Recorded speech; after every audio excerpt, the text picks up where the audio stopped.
Live from the Maverik Center in West Valley City, it's Utah Grizzlies hockey. As tonight's the final game of the regular season as the Grizzlies host the Tulsa Oilers.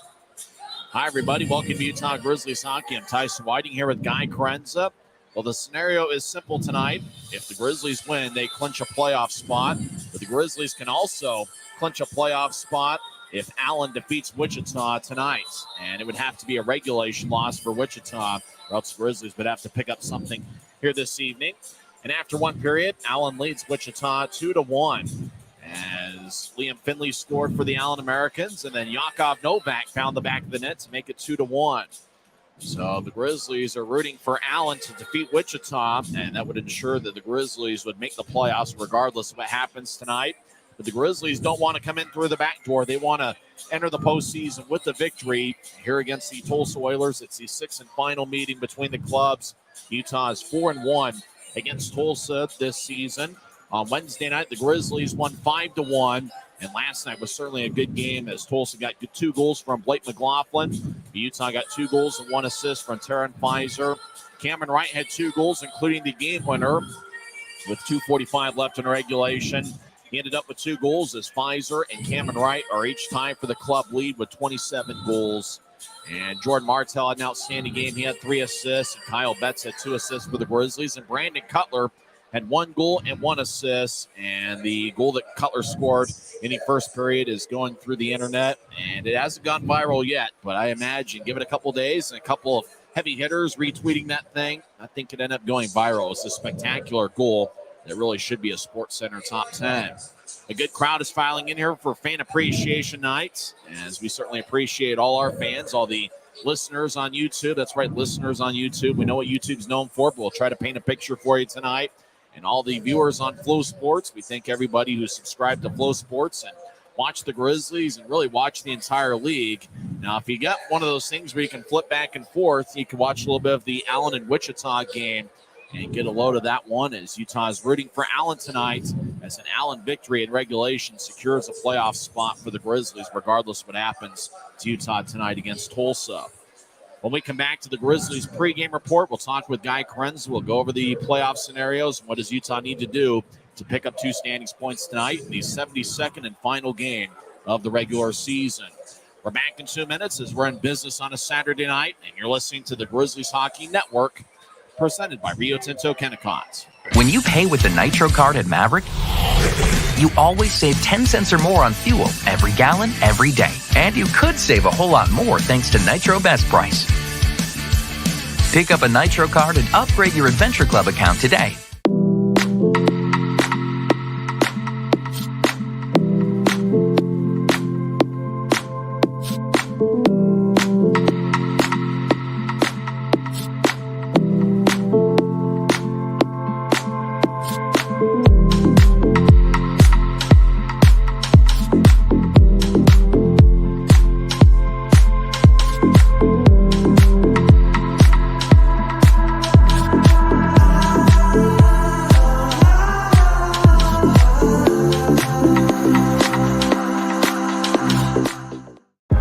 I live for my next goal. Whether it's another pick six or another step forward in life, I wouldn't be who I am without the drive to reach it. And I wouldn't be where I am without my team. Everyone on and off the field who supports me and believes in my dreams as much as I do. Whatever your goals are, surround yourself with people who are going to help you reach toward them. Like my friends at America First, and see where life takes you. Maverik's new bean-to-cup machines always deliver a freshly ground cup of coffee on demand, so you can enjoy any of our premium roasts at their best, day or night, hot or iced. Enjoy a fresh cup today. If you're out driving and something happens to your car, truck, or even wheelchair, and you end up stuck at a rail crossing, it's going to be okay. Don't panic. Here's what you do. Get out if you can, and look for this blue sign on the metal pole. Call the number on the blue sign, and when they answer, tell them the crossing number. The number is right here. This tells them the exact location of the crossing. This is the fastest way to get trains stopped before coming through the crossing. Look for the blue. It helps you. Welcome back to Maverik Center. I'm Tyson Whiting here with Guy Chiarenza as we got a Saturday night of Grizzlies hockey. It's the final Saturday of the regular season. And for the Grizzlies to reach the playoffs, they either need a victory tonight or they need Allen to defeat Wichita. And after one period, Allen is leading Wichita 2-1. Guy, it's really that simple. Utah could know by the end of the second period that they've already clinched a playoff spot if Allen takes care of business. Wichita is a team that does struggle on the road this year. But I think if you're the Grizzlies, you don't want to come in through the back door. You want to make the playoffs with a victory tonight, complete a 3-game sweep, and go into the playoffs with a little bit of momentum. Absolutely, Tyson. In this game, while it could become meaningless around the second period, depending on that Allen-Wichita score, if you're the Grizzlies, you want to give your best effort here tonight. Prove that you do belong in the playoffs. You don't want any doubt. You want certainty that the Grizzlies are getting hot at the right time, that if they win tonight, they'll be riding a 3-game win streak heading into the playoffs. And so for the Grizzlies, you want to come out here and make a statement and play a good game against the Tulsa Oilers. One roster move, Kyle Mayhew was called up to the AHL's Colorado Eagles. Mayhew's been outstanding for the Grizzlies in the week he's been here. The former University of Denver product, so he goes to Colorado. But returning to the Grizzlies lineup after missing 3 straight games is the captain, Connor McDonald, and that's certainly going to be a big addition to Ryan Kanasewicz's crew tonight. Good to have the captain back, Tyson. I mean, he's the captain for a reason. He's the leader of this team, and he's been great defensively for the Grizzlies all season long, as he should be. And really, this team isn't the same without Connor McDonald, so good to have him back in the lineup. I expect big things from him here tonight. Well, it has been interesting to see the big role that Kyle Mayhew has played since he joined the Grizzlies a handful of games ago. And really, I think that, it's going to be interesting to see who's going to play those minutes because he really was playing a big role for Utah. I agree, Tyson. To add on to that, I'm interested to see what that second power play unit is going to look like. We saw him on that second power play unit over the last couple of games, but now that you take him out, who do you substitute back in? I would assume that James Shearer might take that role, as we've seen him on the power play a few times this season. But I mean, it's really up in the air. I'm not really too sure. So I'm interested to see who kind of fills in that role that Mayhew had on that power play unit. For Tulsa, Blake McLaughlin's been a real star. He scored their only goal on Wednesday. He had 2 goals on Friday. He's got an NHL entry-level deal with the Anaheim Ducks. He's been outstanding. And really that top forward line for Tulsa, it's their starting forwards, McLaughlin, Tristan Crozier, and Calvin Watson. All 3 of those guys looked impressive in this series. Yeah, Tyson, a lot of young players really proving their worth here for the Oilers, who really don't have much to play for. They're eliminated from the Kelly Cup playoffs. I mean, they can't make the playoffs, but these guys are still going out there and putting out a really solid effort. You think about McLaughlin. This is a guy that was drafted 79th overall by the Ducks back in 2018. He's special. He's got a lot of skill, a lot of speed, and he's proved that in this series. So the Grizzlies need to watch out for him on the ice at all times. He's a playmaker, and the Grizzlies can't get burned by him again. I was really happy to see the effort that Tulsa put forth on Friday because really if the Grizzlies are going to make the playoffs, you want to see them earn it. You don't want to see one team kind of laid down, and Tulsa really put together an A-plus effort last night. We'll see what kind of effort they put this evening because after all, as you mentioned, they don't have anything to play for. They're going to be playing golf next week, but they would love to play the role of the spoiler here tonight, especially after last season where Utah defeated Tulsa in the first round. Yeah, I'm interested to see how the Oilers really come out in their approach into this game. I mean, they're eliminated from the playoffs, but on Wednesday we saw a Tulsa Oilers team that looked a step slow. That was not the case last night. They looked like a much faster team, and as a result of that, the game was quite close before the Grizzlies broke away in the third period. And so for the Oilers, it's just been a season of inconsistency. For the Grizzlies, you're not entirely sure what Tulsa Oilers team is going to walk out of the locker room and play tonight. Is it going to be the one that gave you a scare last night, or is it going to be the team you saw on Wednesday? Whatever team comes out for the Oilers, the Grizzlies need to be ready and be on their A game and treat this game like a playoff game. I want to thank those Tulsa Oilers fans who are tuned in, as Tulsa is not having a broadcast tonight. Their indoor football team, named the Tulsa Oilers, are playing right now. It's their home opener over at BOK Center. As Frisbee's out with the flag, looks like they're going to get started a little bit early this evening, where it looks like we're going to have a couple songs here at Maverik Center. Who's your pick for the Optum first goal of the game? Well, Terrence Pfizer was fantastic last night, Tyson. I mean, those 2 goals, his grandmother was in the house. I assume she's still here for tonight's game. So special atmosphere for Terrence Pfizer. I like what he's got cooking up in the kitchen. Give me Terrence Pfizer to score the first goal of the game. Got the same goaltending matchup we had last night. Riley Morris will be in net for the Tulsa Oilers. He stopped 32 of 36. Actually played a pretty good game. Trent Miner's in net for the Grizzlies. He's got a record of 16, 15, and 3 with 2 shutouts and a 908 save percentage. And it seems like here over the last couple of weeks of the regular season, seems like Trent Miner's playing his best hockey. Yeah, he has, Tyson. He's really done it quite quietly. He's just been making saves when saves are needed and giving the Grizzlies a chance to win. You talk about one of the main things you need to have going into the playoffs if you want to have success, and that's elite goaltending. And right now, Trent Miner is giving the Grizzlies that. Grizzlies at center ice waving the flag. Well, I guess they're going to introduce the starting lineups here for the Grizzlies. Looks like we're going to have a few songs here and have a borderline concert before action tonight. Trent Miner's in his second full season as a pro, former 7th-round pick of the Colorado Avalanche back in 2019. Starting a defensive pairing for the Grizzlies, James Shearer. Shearer, he's got the A on his sweater. This season he has 6 goals and 17 assists in 53 games. The other defenseman is Luke Martin. Martin, a former 2nd-round pick of the Carolina Hurricanes. He played his college hockey at the University of Michigan. He was an all-star this year with the Jacksonville Icemen. Cameron Wright, last night's hero. He's tied for the league lead with 9 game-winning goals. He leads the Grizzlies with 60 points this season. Wright and Taryn Fizer are tied for the club lead with 27 goals. The Rooster, Jordan Martel, has got a point in 9 straight games. He has a goal in 8 of his last 9. His 8-game goal-scoring streak ended last night, but he had 3 assists.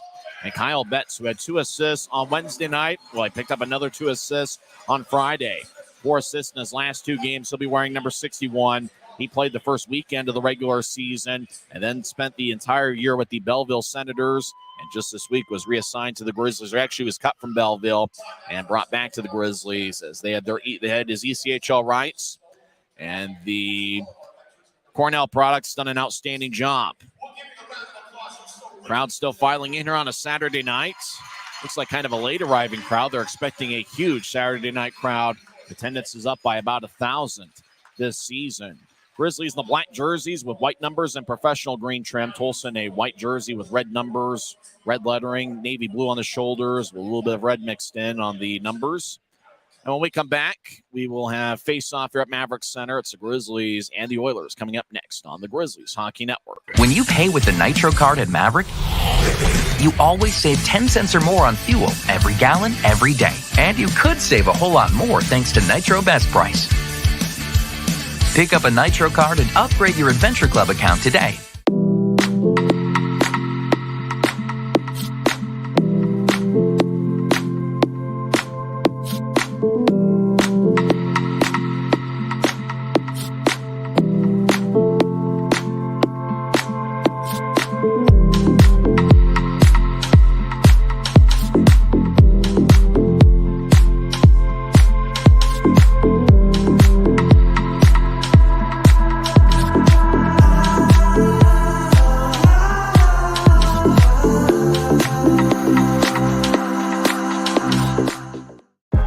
I live for my next goal. Whether it's another pick six or another step forward in life, I wouldn't be who I am without the drive to reach it. And I wouldn't be where I am without my team. Everyone on and off the field who supports me and believes in my dreams as much as I do. Whatever your goals are, surround yourself with people who are going to help you reach toward them. Like my friends at America First, and see where life takes you.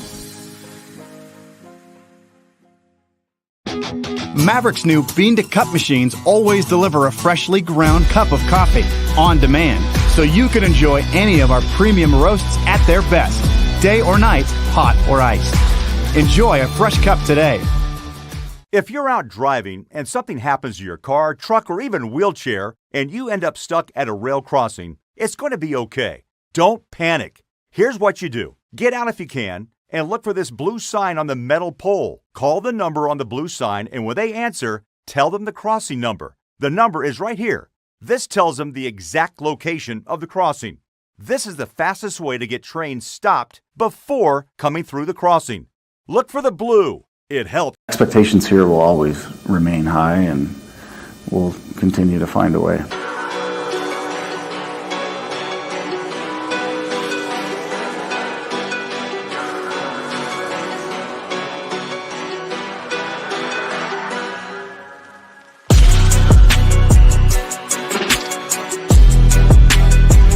Guys put together a lot of good games, you know.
Great night for hockey as 2 big standings points are on the line tonight as the Utah Grizzlies take on the Tulsa Oilers for the 6th and final time this season.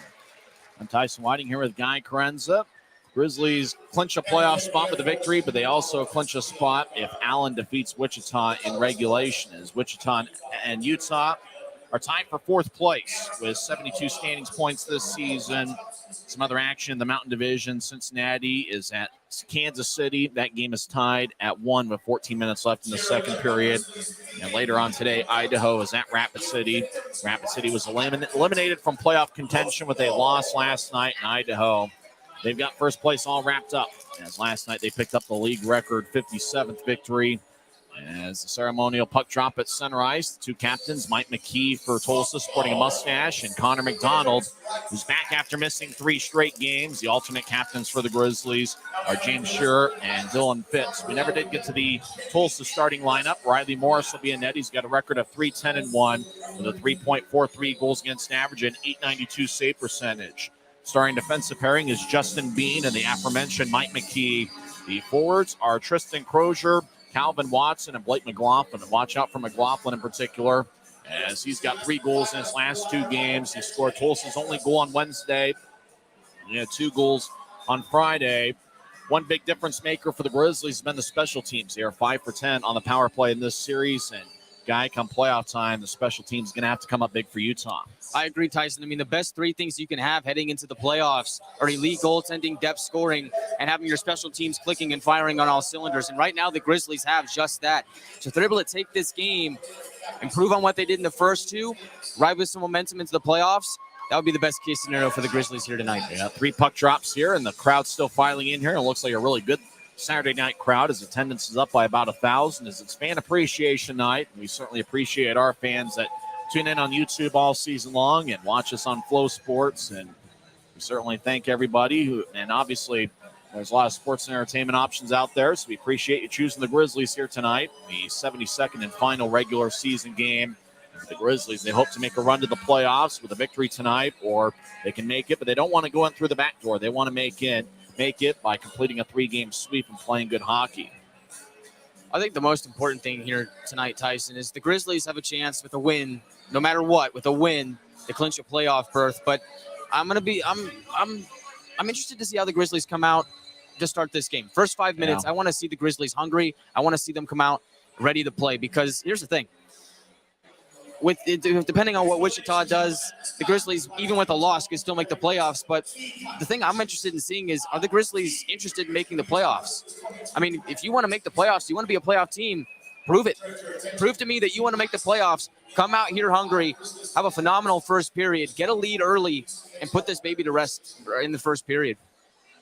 So it looks like we got the red carpet out. We got Brian Pruch, who's wearing a nice-looking suit there. We got Grizzlies head coach Ryan Knaswich and Jared Pike. Standout Rookie of the Year. Cameron Wright gets the Standout Rookie of the Year award. Did you know we were going to do an award show before this game? Cameron Wright is the Standout Rookie Award. He's had an outstanding year, and the thing about him is he puts himself in those scoring areas. You talk about paying the price to get out in front of the net. Well, he's willing to pay that price each and every time to get out in front of the net. He's been outstanding. Tyson, I think Cameron Wright's had that award wrapped up since about December. I mean, all season long, when a clutch goal is needed, Cameron Wright has delivered. When you need, just a big play, Cameron Wright, as you mentioned, is just in the right place at the right time.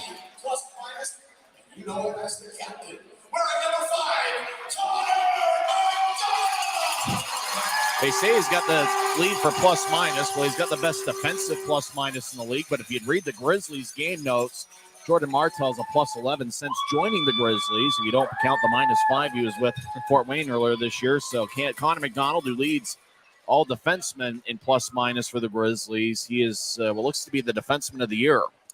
I'm glad that Connor McDonald is getting some recognition. Really been solid all season long on the blue line for the Grizzlies.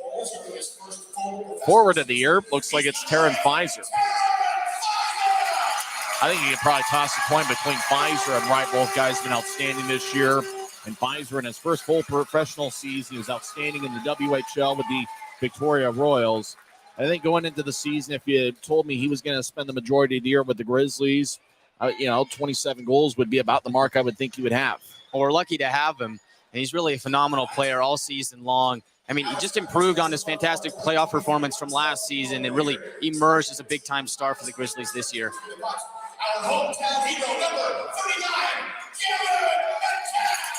Metcalf gets an award. What do they give him, like Unsung Hero of the Year? Last year it was Joey Kulitarski that won that award, and this year it's Garrett Metcalf. I got to say, there's a lot of people who can qualify for that award. Metcalf certainly has been a team guy since joining the Grizzlies in March of 2021. I'd vote for James Shearer. Has been outstanding, and he does a lot of things that you don't notice on the box score. Yeah, I agree, Tyson. But there's nothing better than a hometown hero, Garrett Metcalf. Remember, he went into Idaho Central Arena earlier in the season and got a win against the mighty Steelheads.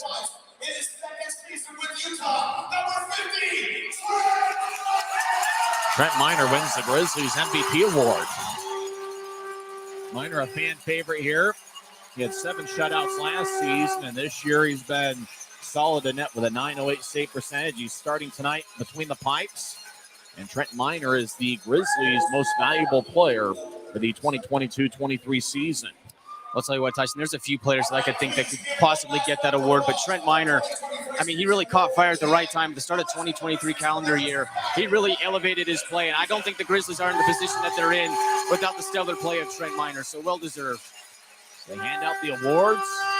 And obviously, with all those awards, you can have a fun debate as to who actually, could get those awards, because you can make a case for many players on each of those awards. I think that's a tradition that started last year to troll the Idaho Steelheads, and the tradition carries on here this season. Starting in it is Trent Miner. He's got a record of 16, 15, and 3. The starting defensive pairing is James Shearer and Luke Martin.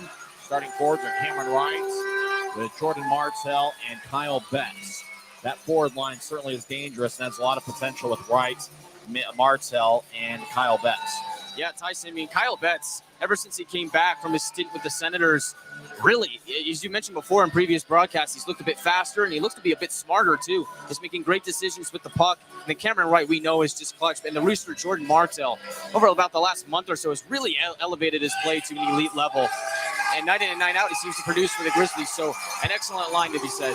Grizzlies wearing the black jerseys with white numbers and professional green trim. Tulsa's in a mostly white jersey with red numbers, white trim, navy blue lettering, navy blue on the sleeves with red numbers on the sleeves. Puck is dropped and won by Tulsa. The fans are filing in here.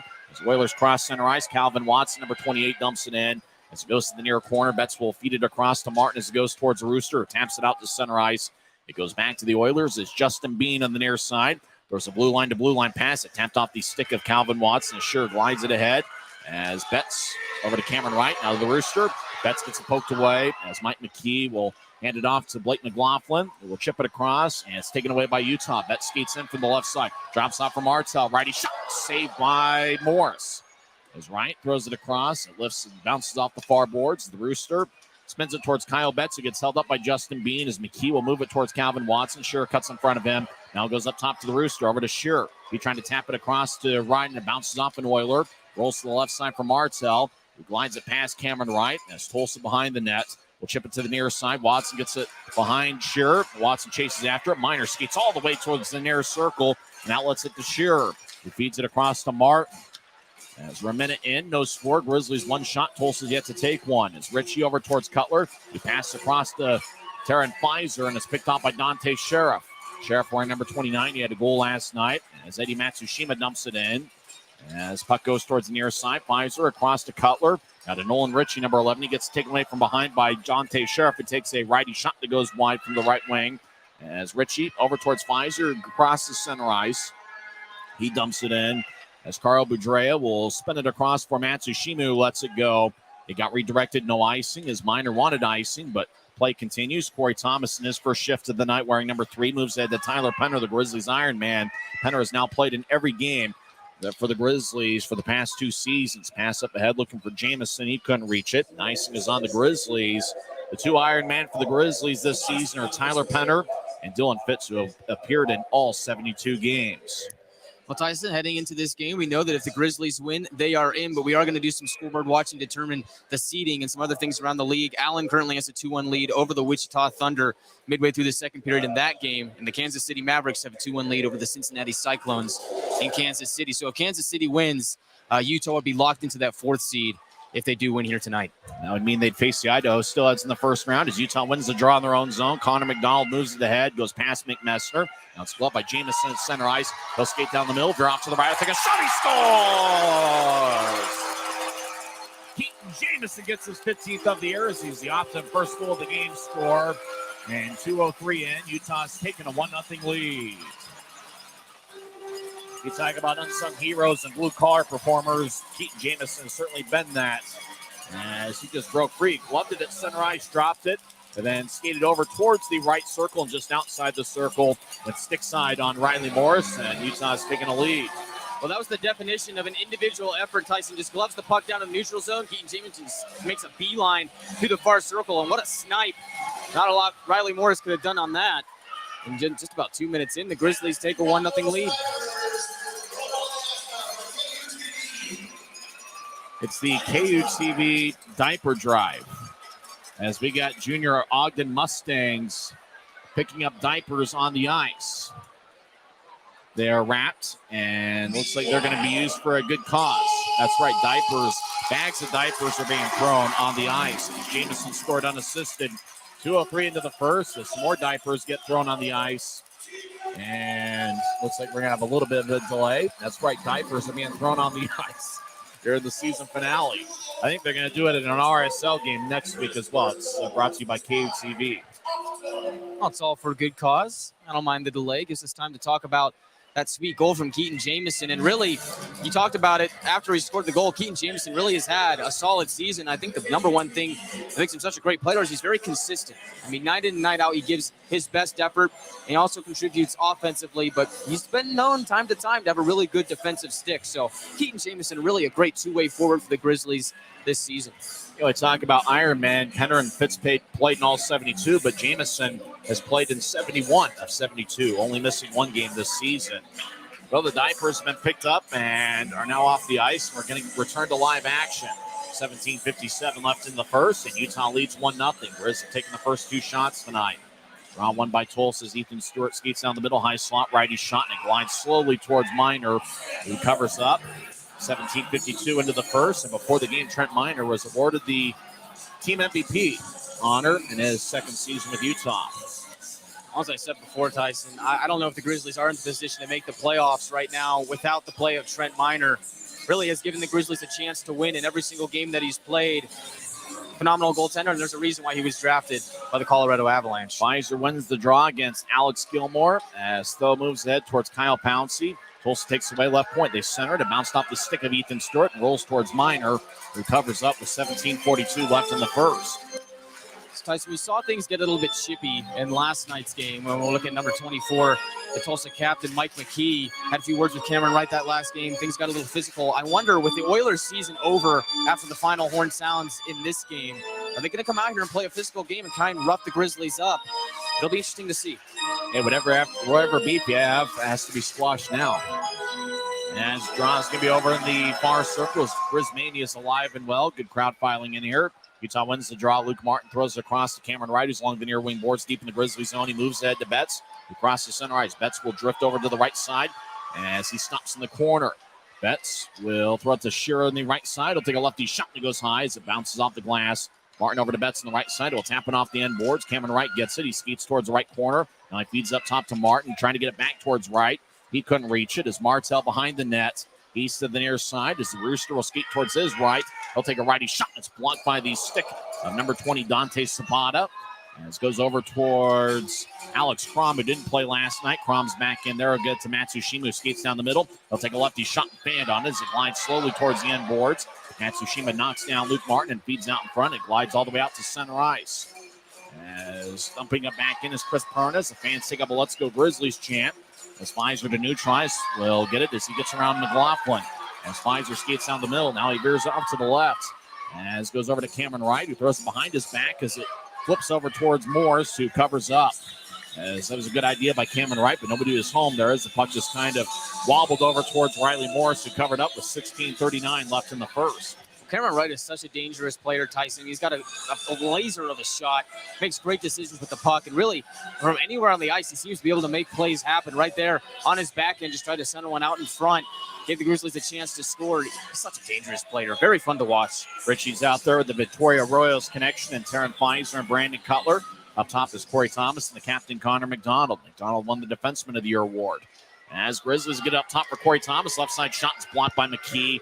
Now Pfizer on the right side, gets to Richie. Richie in the right point. We get it back to Pfizer in the right corner as he had the puck go between his legs. Mike McKee throws it to Thomas. Thomas collides with number 21, Tristan Crozier. Crozier played at Merrimack earlier this year as a graduate transfer. No icing as the puck goes deep into the Grizzlies zone.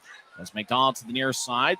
They'll throw it across to Brandon Cutler. It bounced over his stick. Crozier spins around for Watson behind the net. Gets back towards Crozier. He couldn't handle it. Pfizer skates in out of the zone as he crosses center ice. 2-on-2. Left wing pass to Cutler. He'll skate towards the left wing. He'll take a lefty shot that goes high off the glass. McLaughlin throws it through his legs to Crozier. Turns it over.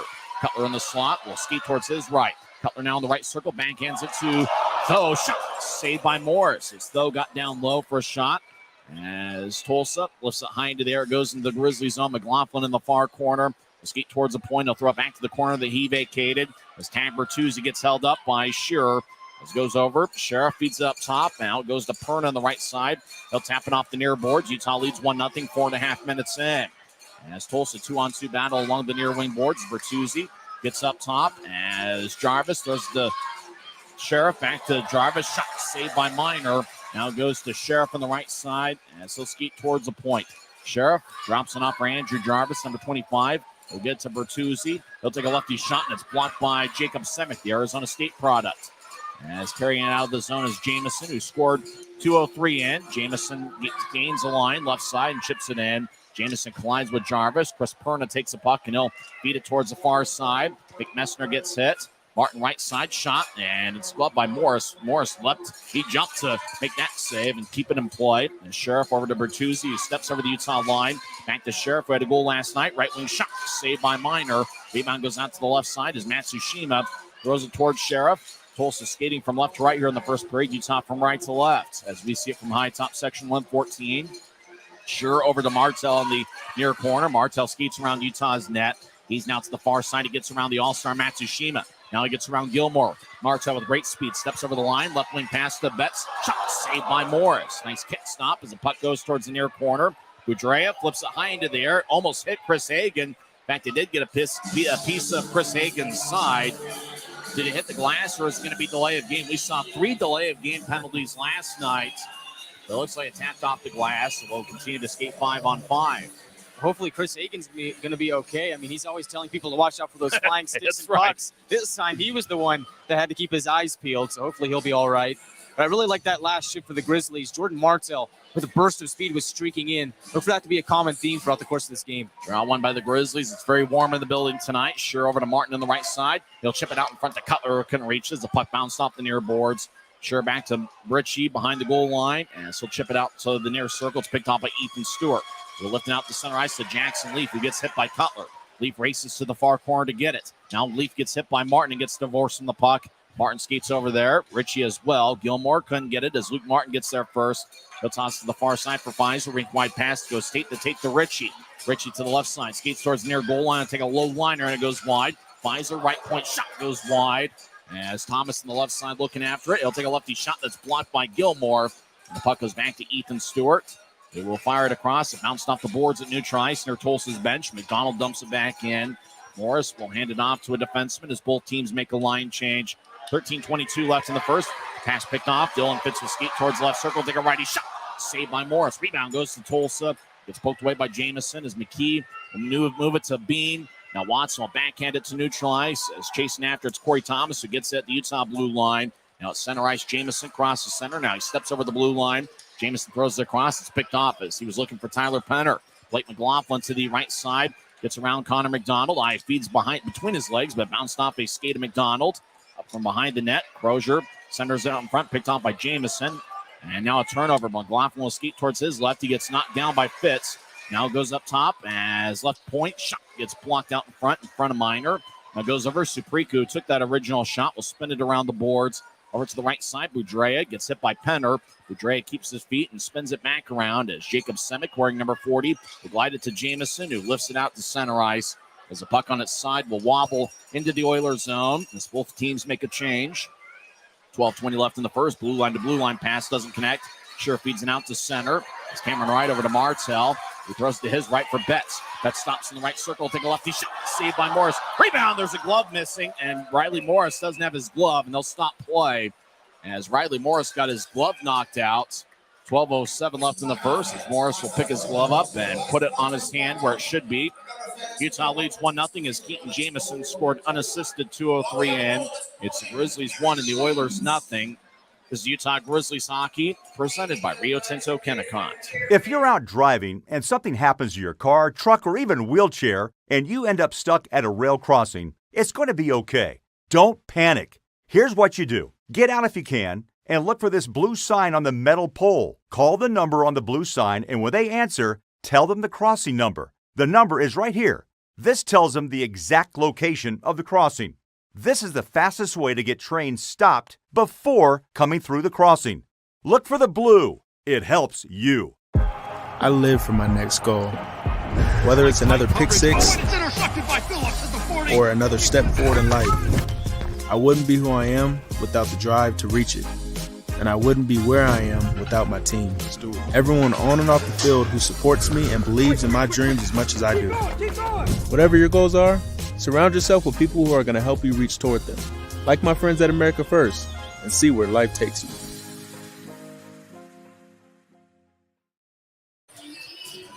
.12:07 left in the first. Utah leads 1-0 as Keaton Jamison scored 2:03 in. Draws giving the near circle of Tulsa's zone. Utah's outshot Tulsa 6-3. Draw one by Tulsa is Chris Perna. Fans on clearing it out behind Tulsa's net. As Wright tried to chip it out in front to Betts, who swings and misses. Tulsa comes the other way. Sheriff gains center ice. Will drop it off for Bertuzzi, right side. Bertuzzi gets over to Matthew Shima. He'll take a lefty shot. And it bounces off a body and goes out of play as Sure and Betts were out in front trying to block it. So is Trent Miner. Strauss in the Grizzlies zone with 11:52 left in the first. I was really impressed with the play of Dante Sheriff in last night's game. Seems like he was moving a lot of speed, making a lot of plays, and as a result, he had a goal in last night's game. And there he was again, feeding one out into the slot for Eddie Matsushima, who just gets a little bit too much of the puck and skies it into the netting. But those are two guys to watch on the Tulsa side of things. Draws the near circle, and it's won by the Grizzlies. They're in their own zone, skating from right to left. McDonald over to Pfizer. They'll chip it to Nolan Ritchie, who gets to the Utah blue line, trying to move it to Cutler, and the pass goes wide as Tulsa gets it. Oilers and Grizzlies territory. They step over the blue line. Right wing pass to Alex Crom. Righty shot, saved by Miner. Rebound shot. And puck goes wide as Gilmore knocked over. Miner gets back to his feet. Action behind Utah's net. 2-on-2 scrum as Pfizer comes out of it with the puck as he'll skate towards the far side. Now Pfizer crosses center. He'll lift it in as it bounces off into the near corner as Cutler trying to drop it off for Ritchie. Ritchie gets double teamed and gets held up. Ritchie, the 20-year-old, as Pfizer gets it back towards Ritchie. As Ritchie gets the Pfizer behind the goal line, he'll chip it to the left point around the boards for Semick. He'll drop it off for Cutler. Left side shot. It's blocked out in front, and the Oilers clear it out to center where it goes back to Semick. He'll feed it to his left for Cutler, back to Semick, who's at the Utah blue line.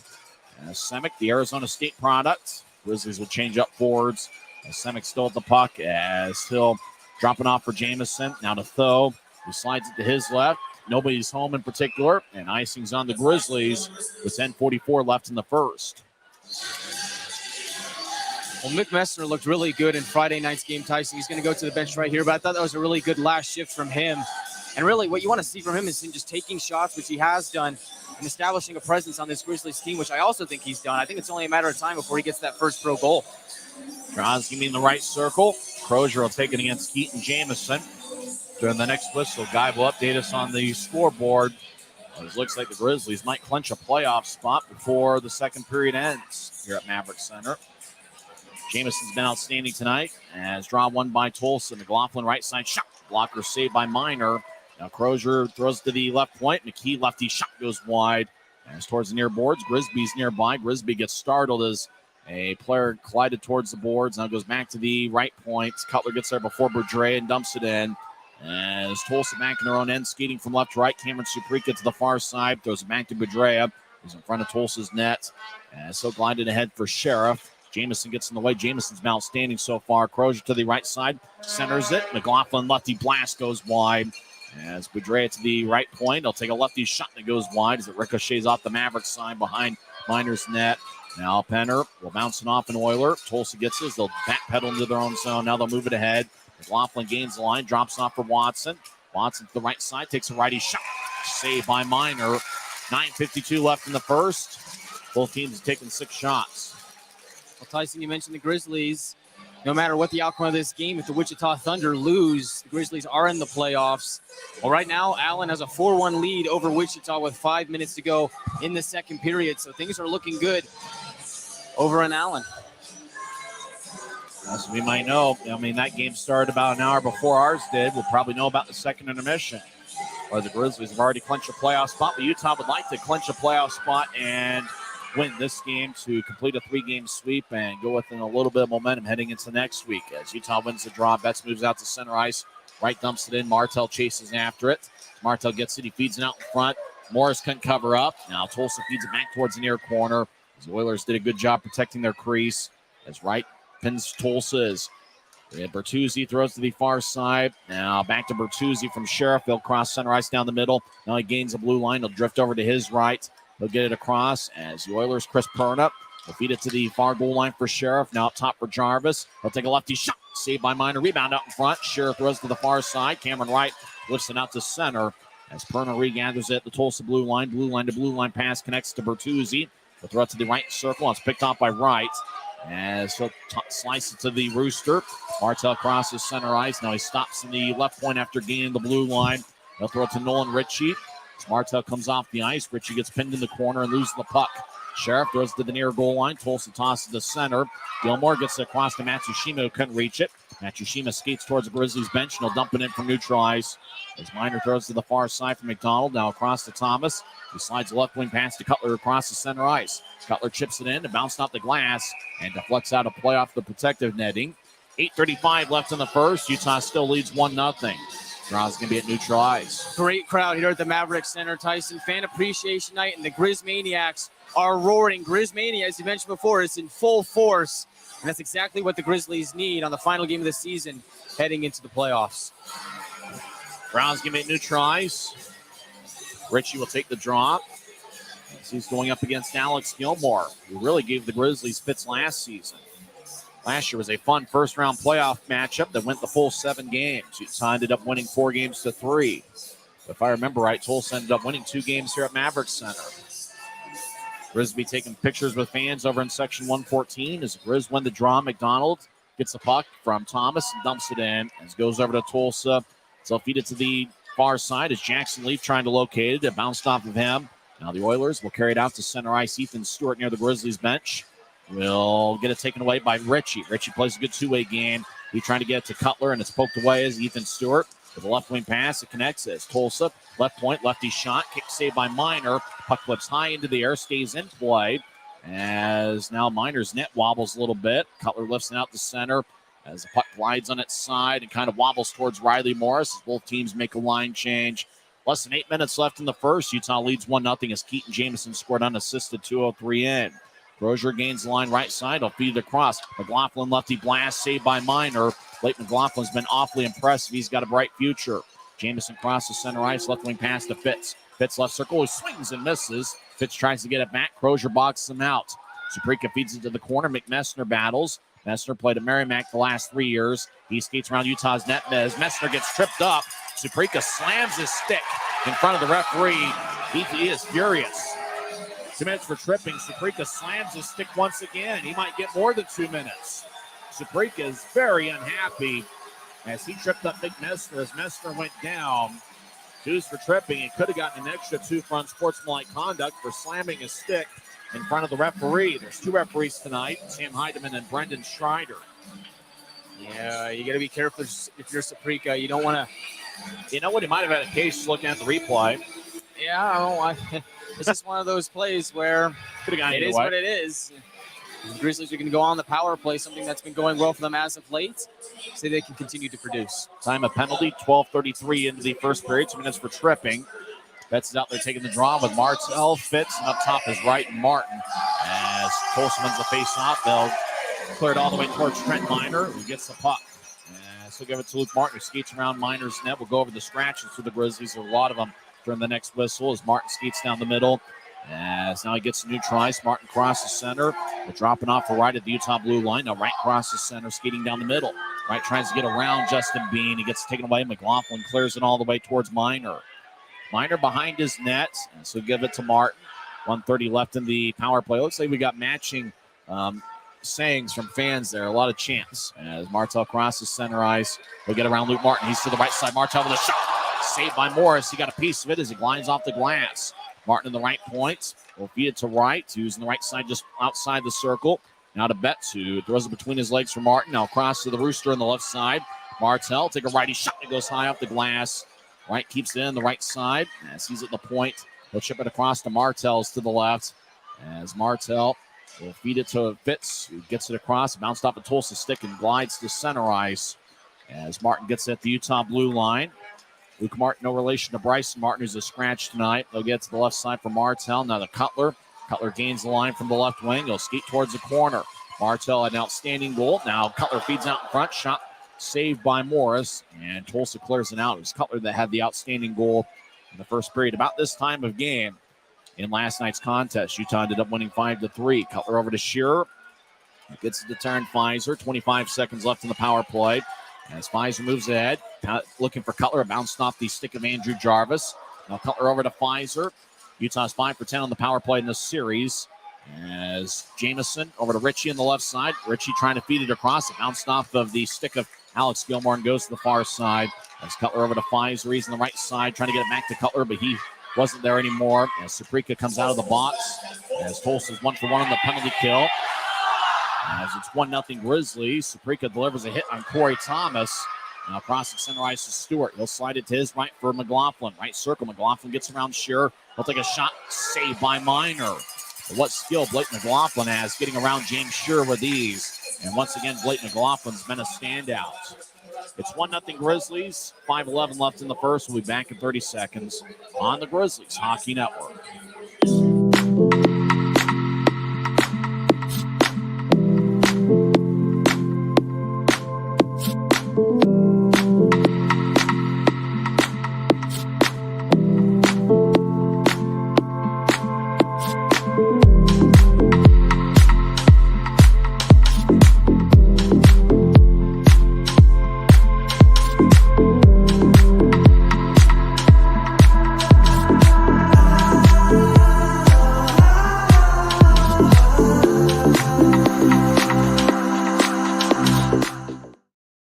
Utah leads 1-0 as Keaton Jamison scored unassisted 2:03 in.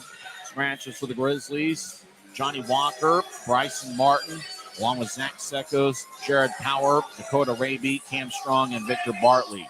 Tulsa scratches are Kyler Wall, Tyler Polson, Brendan Blazak, along with Michael Farron and Connor McEachran. What do we know so far here as Utah leads 1-0? Well, Tyson, I said I wanted the Grizzlies to come out and start this game with a lot of hunger, a lot of passion. They've done just that.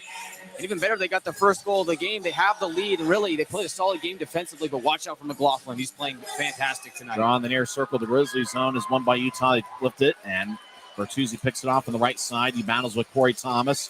Bertuzzi over towards Mike McKee, who gets knocked down by Penner, but McKee dumps it off the end boards. As Watson Sheriff was looking for the Michigan play and couldn't get the puck as Messner to the left side, slides it across, but fanned on a pass. It lines towards Mike McKee behind Tulsa's net. He'll drift it to Matsushima, who's got good speed. He crosses center ice, gets back checked by Kyle Pouncey. Now Bertuzzi gets it across the blue line from the right side as Bertuzzi will chip it to Sheriff, who couldn't reach it in the far corner. As Suprika goes down, they slide it to Bedrea in the right side. Carl Bedrea throws it across. It's picked off by the Iron Man, Tyler Penner. He'll cross center ice. He'll chip it across. Messner chasing after it on the left side. Messner with a shot saved by Morris. Morris lifts his stick in the air to show that he's not covered it up as play continues. Crom will throw it off the boards near Utah's benches. Martin over to Betts. He tries to get around Boudreaux. Bet stops in the corner on a dime. He throws it to Martin. It bounced off the skate. Tulsa clears it out. No icing as Scherer chases after it. Tulsa makes a full line change as Scherer gets it at the Utah goal line. He'll skate back towards the near corner. Drops off. Nobody was home. As Zapata battles with Betts.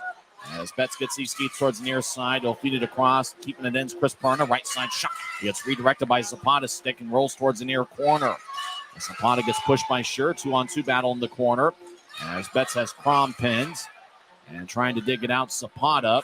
Betts showing good strength as Crom breaks free. The puck goes to Luke Martin. As Martin skates towards the far side, he'll zip it across to Martel across the center.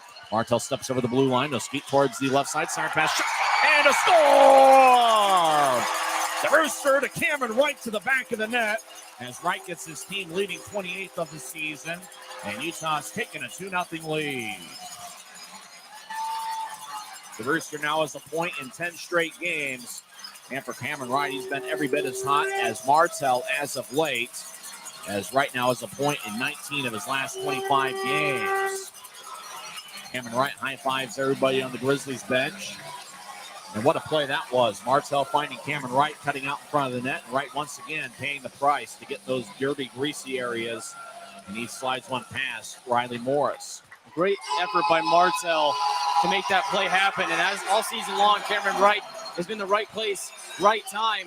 Once again, he cashes in for the Grizzlies. Wright's goal was scored 16:34 in, with Martel and Luke Martin getting the assist. As Tulsa wins the draw, they'll ice the puck, no icing, as Miner gets it to Semick. He'll spin it around to the near side for Cutler. As he turns it over, Crozier, right point. Righty shot goes wide. As Cutler gets to Pfizer on the far side in Utah's zone. It's tapping off the glass. Tulsa gets it back in as Pfizer chasing after it. He gets it in the far corner. Pfizer throws it back to Ritchie. He's in the far corner as McLaughlin takes it away from him. He goes to Watson. Now up top for McKee. Left point shot saved by Miner. Rebound goes to Utah. Ritchie carries it out to neutralize. Right wing pass to Pfizer. Pfizer trying to get it back to Ritchie. Gets poked away by the long stick of Mike McKee. Now Crozier gets the puck. He'll cross center ice. He gets it. As Crozier will stop on a dime in the left side. He'll feed it up top as the Oilers. Cameron Suprika back to Watson. Over to Suprika, who swings and didn't get much on it. As Cutler gathers it, he crosses center ice. And Cutler dumps it in. He had played for 3 different AHL teams this season as Brandon Cutler. He's been outstanding for Utah, averaging about a point a game as Boudreaux slides it to the right side. Messner fumbles it back towards Boudreaux. We'll tap it to neutralize. Tulsa has number 3-on-2. They cross center. Left wing pass to Gilmore. Lefty shot saved by Miner. Gilmore behind the net. Will bounce it off of Thomas as Gilmore in the corner. He'll get it over to Boudreaux, or make that Jackson Leaf, who spins it around. As Ethan Stewart in the far side. Back to Gilmore. Gilmore gets around Tyler Penner. Now to Jackson Leaf on the right side. Leaf with a right wing shot. As saved by Miner in the butterfly position. As Tulsa rolls it around the boards. Corey Thomas gets it. He'll tap it over, looking for Leaf. As Leaf and Thomas collide.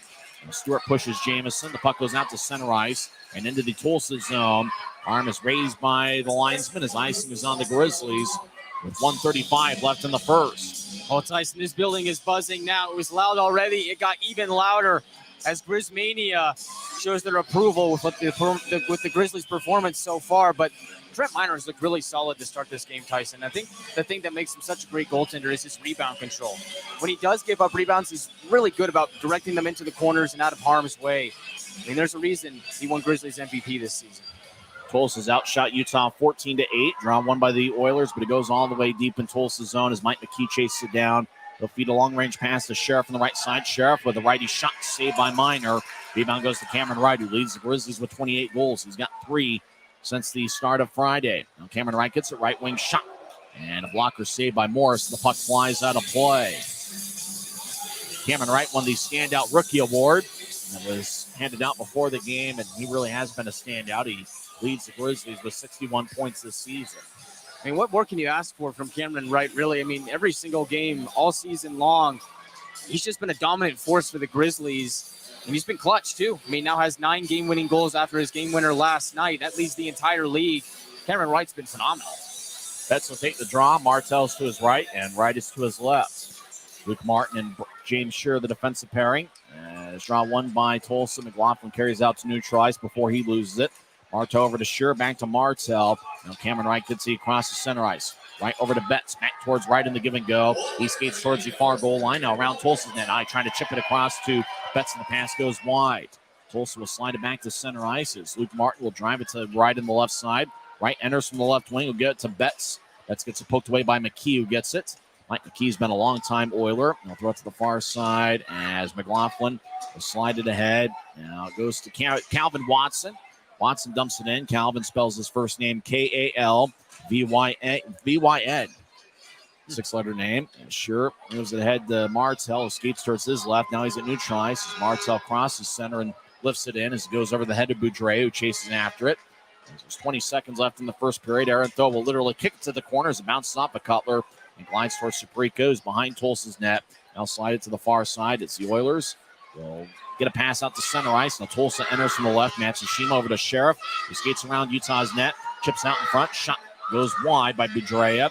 3 seconds left in the period as Bertuzzi throws up top, picked off by Pfizer, who collides with Sheriff. And that will do it for 20 minutes of play here at Maverik Center. And despite the fact that Tulsa outshot Utah 15-9, it's the Grizzlies 2 and the Oilers nothing. As Keaton Jamison scored unassisted 2:03 in, and then 16:34 in.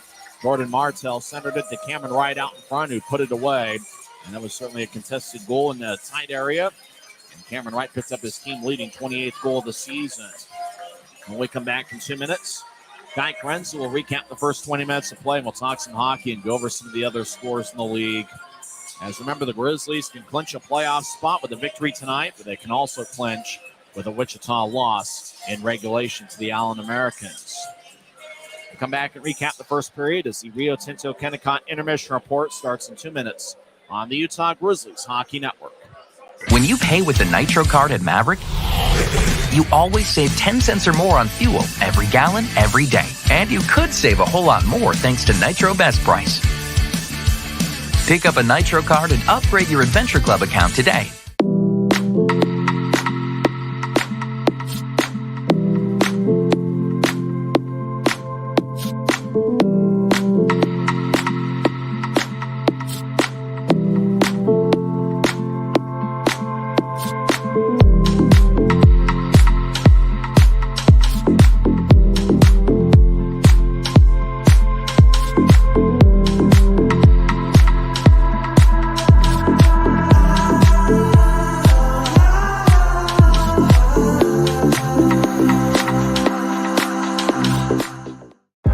I live for my next goal. Whether it's another pick six or another step forward in life, I wouldn't be who I am without the drive to reach it. And I wouldn't be where I am without my team. Everyone on and off the field who supports me and believes in my dreams as much as I do. Whatever your goals are, surround yourself with people who are going to help you reach toward them. Like my friends at America First, and see where life takes you. Maverik's new bean-to-cup machines always deliver a freshly ground cup of coffee on demand, so you can enjoy any of our premium roasts at their best, day or night, hot or iced. Enjoy a fresh cup today. If you're out driving and something happens to your car, truck, or even wheelchair, and you end up stuck at a rail crossing, it's going to be okay. Don't panic. Here's what you do. Get out if you can, and look for this blue sign on the metal pole. Call the number on the blue sign, and when they answer, tell them the crossing number. The number is right here. This tells them the exact location of the crossing. This is the fastest way to get trains stopped before coming through the crossing. Look for the blue. It helps you. Welcome back to the Grizzlies Hockey Network presented by Rio Tinto Kennecott. This is the Rio Tinto Kennecott first intermission report where the Grizzlies lead 2-0 over the Tulsa Oilers in the final game of the regular season. I'm Guy Chiarenza alongside Tyson Whiting. 2:09 into the first period, the Grizzlies did not take long to get on the board as Keaton Jamison got his 15th of the year. Unassisted as he gloved the puck down at the red line, skated directly to the far circle and ripped the shot over the right shoulder of Riley Morris, giving the Grizzlies a 1-0 lead. Then 16:34 into the first, Cameron Wright on his 28th and team-leading 28th goal of the season made it 2-0 Grizzlies off of a beautiful feed from Jordan Martel on the near side, found Wright streaking into the blue paint. And Cameron Wright was able to put it home and make it 2-0 Grizzlies, and that's where we stand after 20 minutes of play as the Oilers did outshoot the Grizzlies 15-9 in the first period, but the Grizzlies were able to cash in on their scoring chances when they had them. The only power play of the game went to the Grizzlies as Cameron Saprika went to the penalty box for 2 minutes for tripping, 12:33 into the first period, but the Grizzlies were unable to capitalize on that chance. So Utah's 0 for 1 on the power play, and Tulsa's not yet had a chance. Trent Miner got the start in net for the Grizzlies, and he's been sharp and he's been great earlier on before the game. In pregame, he was named the Grizzlies team MVP, and he's looked every bit of it in this game, stopping all 15 shots that they've seen. It's Riley Morris in net for the Tulsa Oilers. Number 1 has stopped 7 of 9 for Tulsa so far in this contest. And for the Grizzlies in the shot department, Cameron Wright has 2 shots. He leads all rookies in shots, and Kyle Betts has 2 shots as well for the Grizzlies. They're the leaders in that department. Tyson back and forth first period. Not a lot of shots for the Grizzlies, but 5 of them were considered scoring chances. Really, when the Grizzlies needed a goal, who do you look to? Cameron Wright. He's been phenomenal all season long. He's been a clutch performer with 9 game winners, and as I mentioned before, he really gets in those areas. You know, he's willing to pay the price to get those physical areas where he knows that it's going to be physical, where he knows he's going to take a physical pounding, and he's taken a lot of big hits this season, and he's absorbed them. And he's done it for the sole purpose of getting in front of the crease, getting in front of the net, and making his money. And he's not scored a lot of goals from out near the blue line. He's scored a lot of his goals from out near the paint, out in front of the net. And he's really paid the price, and he's really earned those 28 goals this season. And Taryn Fizer's probably looking in the locker room going, I got to find a way to get a goal because right now Cameron Wright's got the club lead with 28 goals. If I remember right, Charles Edward Dastu, the defenseman of the year last year, led the Grizzlies with 26 goals, which was pretty close to the league record for goals in a single season by a defenseman. But, the reason why the Grizzlies might be playing after tomorrow night, might be in the playoffs, guys like Cameron Wright, Taryn Fizer, who have been outstanding all year. But it's been quite a few guys that have just been blue-collar performers. And even when things haven't gone well for Utah, guys have just kind of stuck with it over the last couple of months. And, if Utah makes the playoffs after today, it will have been a well-earned spot because things were looking pretty dicey in late January, early February, especially early February when the Grizzlies got blown out 4 straight games. The Grizzlies really held strong, and since February 11th, things have really changed in favor of the Grizzlies.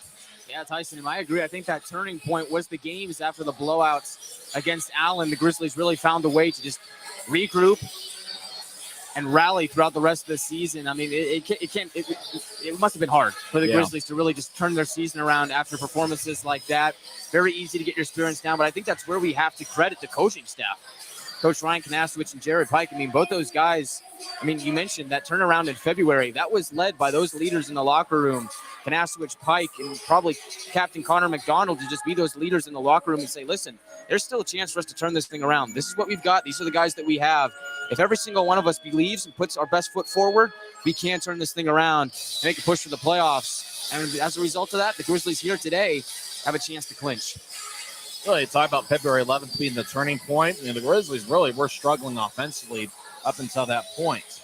Prior to February 11th, the Grizzlies were averaging 2.66 goals per game, and they were near the bottom of the league. Well, the Grizzlies are now pretty respectable in terms of goals per game. They're still tied for 17th, but over the last 27 games since February 11th, Grizzlies are averaging 4 goals per game, which would be near the top. And in terms of shots, I think really the big thing is the Grizzlies weren't getting many scoring chances, weren't getting many shots prior to February 11th. In fact, prior to February 11th, the Grizzlies were averaging 28.43 shots per game and were 26th in the league. After February 11th, over the last 27 games, Grizzlies are averaging 38.16 goals per game. And right now they're ranked 12th in the league. So they jumped from 26th to 12th over the last 2 months. And a lot of those have been scoring chances the Grizzlies need, not just firing from the blue line and hoping for the best. Grizzlies are really working the puck around and trying to find those areas that Cameron Wright likes to be in, out in front of the net, really earning those goals and earning those scoring chances.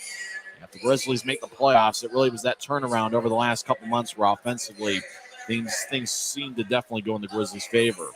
I agree, Tyson. I think the other thing that's really helped the Grizzlies be in the position that they are now is the depth scoring. You maybe see Keaton Jamison get a goal in this game.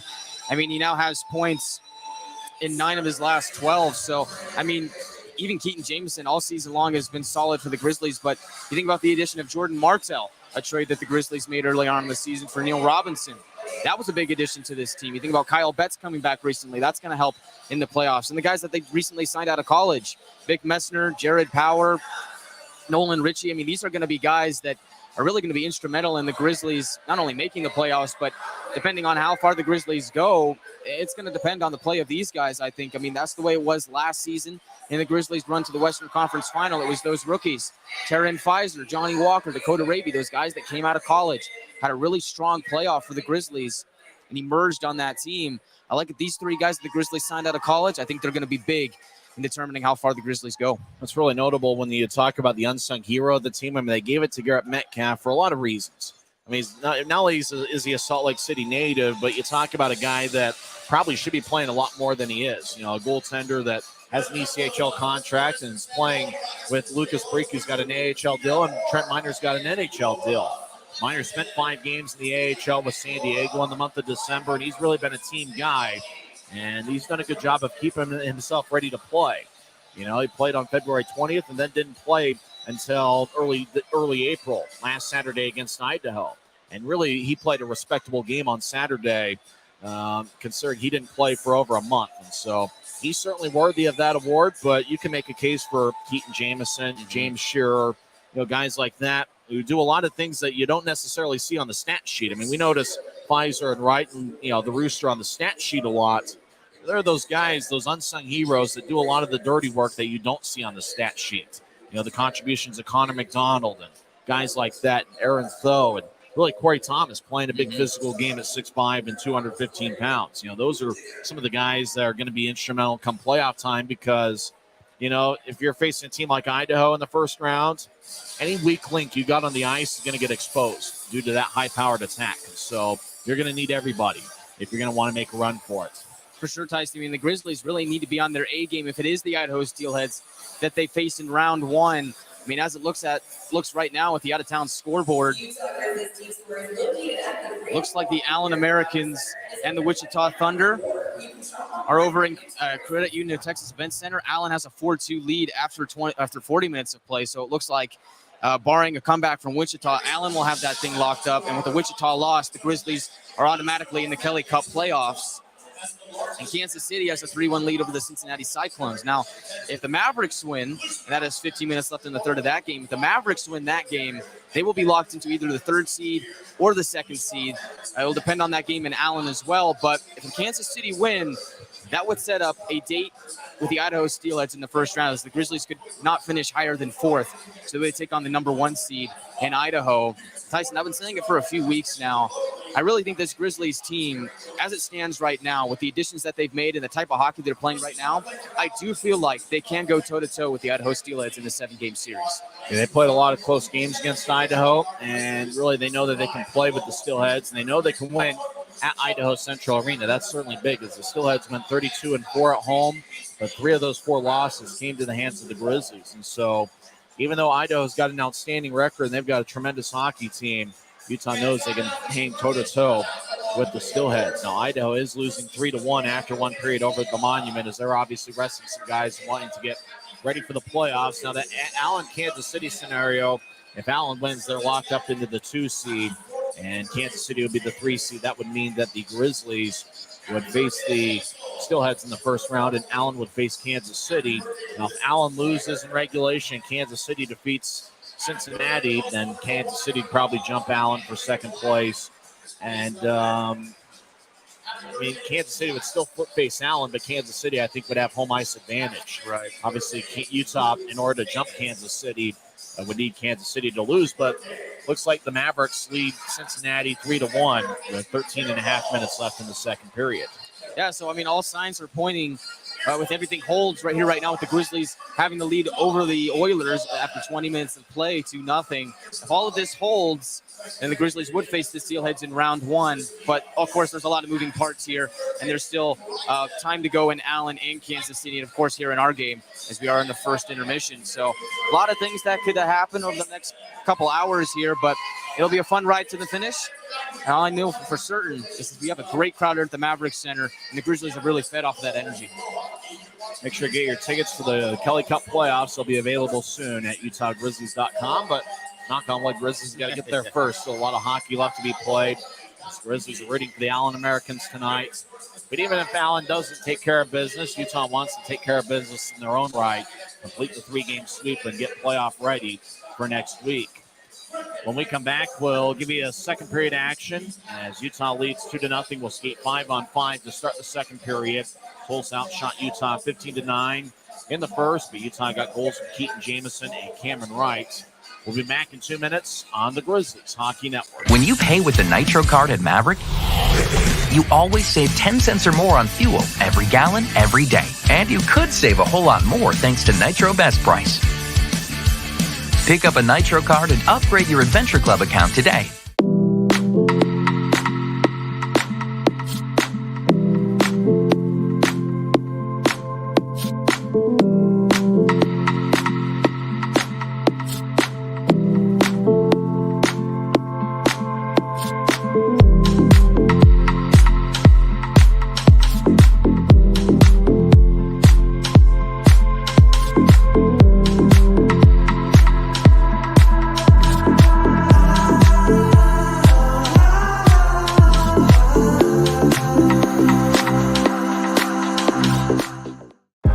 I live for my next goal.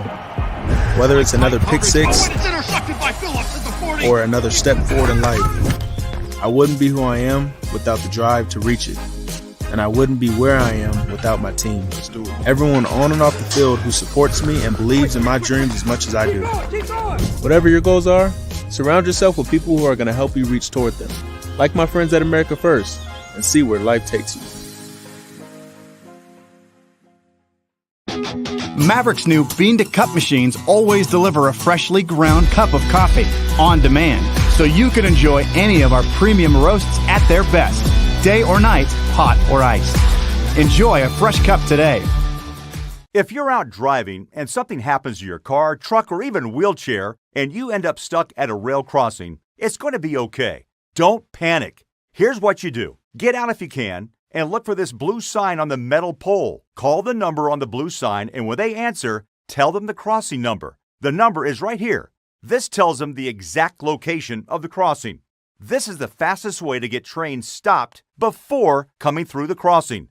Look for the blue. It helps you. Back in Maverik Center, howdy partner, that's what this song sounds like, as Utah leads 2-0. Both teams will head onto the ice for second period action, and yes, if you're a Tulsa fan and Tulsa's not broadcasting tonight, yeah, this is our audio broadcast. Just pretend it's the radio. That's really what it is. We're having some fun. It's the first year we've been on YouTube for the audio broadcast. I do like Mixler and what it does. That's what Zach Reynolds and the Tulsa Oilers are on. That's what a lot of teams in the league are on, as both teams are now on the ice. We'll have second period action here shortly. Riley Morris has stopped 7 of 9, and Trent Miner has stopped all 15 he has seen. And really, it's been the unsung guys for the Grizzlies. Keaton Jamison, it's been a good effort. And really for Tulsa, we mentioned Blake McLaughlin. You know, he played a decent amount of time with the San Diego Ghouls, and he's really stepped up for Tulsa. He's played outstanding. And really for the Oilers, and really the good thing about the way this league is designed, the roster changes so much from year to year that despite the tough season, you know Tulsa's going to be right back in the playoff picture next year. You know they're going to pick up some goaltending, and it's been a little bit surprising that Daniel Manila, after having an outstanding year last year, kind of struggled this year. You know the Oilers, they've got a blue-collar effort kind of club. They're going to be right back in the picture next year. I agree, Tyson. I think there's a lot of bright young studs on this team for the Oilers. I think next year, if they're able to bring a lot of these guys back, you look at that from year 1 to year 2 improvement, I think that this team is equipped to be back in the playoffs next season if things go according to plan. Tulsa's AHL affiliate is the San Diego Ghouls, and their NHL affiliate is the Anaheim Ducks. And the Grizzlies are affiliated with the Colorado Avalanche and the Colorado Eagles. Both those clubs are in the playoffs. The Grizzlies looking to reach the playoffs. They were the Mountain Division champions last year, and Utah trying to defend that crown. And I don't know that necessarily the crown is, you keep the crown until you get knocked out and somebody wins the first 2 playoff series. Regular season title went to Idaho. That's what Utah won last year. But obviously you want to win the first 2 rounds of the playoffs, and Utah wants to be in that mix. I agree, Tyson. And so it looks like the Grizzlies might have to go up against the Steelheads in the first round. So I guess that would settle it as the Grizzlies looking to defend their title from last season. Really go on another great playoff run. I think it's time. I think it's time for the Grizzlies to go on a deep playoff run. I think this roster is well equipped for that. I like the young players on this Grizzlies team. But first, they got to take care of business here against the Oilers. Betts will take the draw against Tristan Crozier. Grizzlies will be skating from left to right as we see it from high top section 114. Idaho from right to left. Utah wins the draw as Luke Martin will slide it ahead. It goes past Cameron Wright. Mike McKee is the action in the Tulsa zone. Martel gets it right when shot. It goes high. Has got a little bit of iron as he tried to go over the left shoulder of Morris. Betts over to Wright, who throws it between the legs of Betts as Martin chases to the near side to get it. He bows with McLaughlin. As Martin throws to the corner, McKee fumbles it as it goes to Wright. As Wright back towards Luke Martin, he'll take a right wing shot and it bounces off of McKee, who gets it and slides it towards the far side as Tulsa gets out to center as the Oilers gain the line from the right wing. They chip it across to McLaughlin. He's in the slot. Take a lefty shot and it goes high as it slices off the glass and goes out of play into the front row of section 105. Well, Tyson, I think we got to give Riley Morris a lot of credit. I mean, we've given him a few nods here so far tonight, but really I thought in relief of Manella in the first game and the way he played last night and what I've seen from this game, it looks like he's been pretty composed, giving the Oilers a chance to win. And I think if the Oilers are able to bring him back next year, I think he could have an improvement in next year. Morris, who previously played for Pensacola, and a Calgary, Alberta native, as Tulsa wins the draw. Boudreau with a shot and it's blocked. Pass ahead. Cutler looking for Fizer, and it goes wide. No icing as Fizer will tap it off the end boards. Now retreats as Boudreau throws it back to McKee. He'll slide it towards Matsushima as it goes deep into the Grizzlies zone. It looks like icing's going to be on the Oilers. The whistle blows with 19:05 left here in the second period. It's kind of interesting to think about Riley Morris, who played his college hockey at Mount Royal University. He was a college teammate with Jared Power this season. Spent one game with South Carolina, one game with Kansas City. 14 games here with Tulsa, this being his 15th, and 11 games in the SPHL of Pensacola. He's really made the rounds here this season. Hopefully he'll settle in and find a home permanently next year. Grizzlies get it. Cutler centers to Rich. He'll take a shot. Saved by Morris. Rebound goes to the near side. As Matsushima will tap it off the skate of McDonald. As Tulsa in their own zone. Cutler trips up Matsushima. That's going to be an easy call as Cutler's stick broke as he was tripping up Matsushima. So Brandon Cutler goes to the Rogers and Russell Legal Solutions holding cell. He gets a stick from Mason Whalen. Now skate towards the box. Have you or someone you know been charged with a DUI? Rogers and Russell is Utah's DUI defense firm. Consequences for driving under the influence in Utah are serious, and you need great attorneys on your first line. Look for a letter in the mail from Rogers and Russell inviting you to schedule a free consultation. Don't throw away or disregard this letter. Call and get Utah's #1 DUI defense team. Rogers and Russell. Brandon Cutler gets 2 minutes for tripping, 1:11 into the second period. Draws going to be the near side. It's won by Tulsa. Sheriff throws to the right side. Now back up top for Chris Perna. Now to Sheriff just outside the left circle. He'll glide it to the near goal line for Bertuzzi. Back to Sheriff, who bobbles it. Goes to Perna. Now he'll slide it to the right side. As now Perna gets it back, he'll throw it to, I believe, Suprika on the right side. Suprika will slide it to the left for Sheriff. Sheriff to the left circle. Take a righty shot. Saved by Minor. Rebound shot. Saved by Minor. As Matsushima had the second look from the right side, but Minor made both saves, and he holds on with 18:24 left in the second. Oh, man. What a save by Trent Minor moving across the crease. Probably saved a goal there, but interesting unit for the Oilers. They got two defensemen out there, Suprika and Perna. Perna did not play in Wednesday's game, came in on Friday, so it's interesting to see both of those guys on the top power play unit for Tulsa. Bertuzzi will take the draw against Kyle Betts. Betts could be a key face-off guy for the Grizzlies come playoff time. Draw won by Utah's Corey Thomas behind Minor's net, loses it. Sheriff feeds it back to the corner that everybody vacated to Suprika. Goes to Bertuzzi, back to Suprika on the right point. And so throw it to the far goal line, now back to Suprika. As he'll get it to Perna in the high slot. Perna over to Sheriff on the left. Sheriff over to Perna. Perna over to Sheriff, back to the left side. As Sheriff slide it to the near goal line for Bertuzzi. Bertuzzi didn't have a shooting angle, get it to Sheriff. Now to Perna, over to the right side. Suprika, he'll slide it across looking for Bertuzzi. Couldn't reach it as the puck bounced off the near board. Sheriff gets it. Left wing righty shot, and it's blocked by the stick of Cameron Wright. Now Tulsa from behind the net feeds it out in front. Wright picks it off and clears it out. 50 seconds left in the power play as both teams make a line change. Sheriff gets it from Morris, and he flies to neutralize. Sheriff crosses center. He gets around Messner. And Sheriff now will skeet towards left side. He'll drop it off for Bedrea. He'll slide it across as Tulsa gets it back over to the right side. As Oilers over to Sheriff on the left side. He'll take a righty shot. It goes wide. Minor might have gotten a piece of it. As over to the right. I think that's McLaughlin. Right circle will slide it to the far goal line. Now back to McLaughlin. He'll take a lefty shot. It goes high. As it taps off the glass. It's kept in the left point by Bedrea. Over to Sheriff. Back to Bedrea. As there's 12 seconds left in the power play. Watson gets taken away from behind. Grizzlies clearing out. Good job by Taryn Pfizer. As coming out of the penalty box is Brandon Cutler right now. It's a Utah disaster cleanup. Successful penalty kill. Justin Bean slides to his left looking for Bedrea. He couldn't reach it. McLaughlin was in the area as well as Martin moves it ahead. It's gloved at center ice and dropped by Bedrea. Who gets to Calvin Watson, who skates down the middle. Watson over to the right side, gets poked away by Semick, who gets it. Semick will slide it to the far side. Cutler back to Semick, who crosses the center red line. Now he steps over the blue line, drops off for Cutler. Cutler left wing shot, and it gets blocked about 10 feet in front of Morris.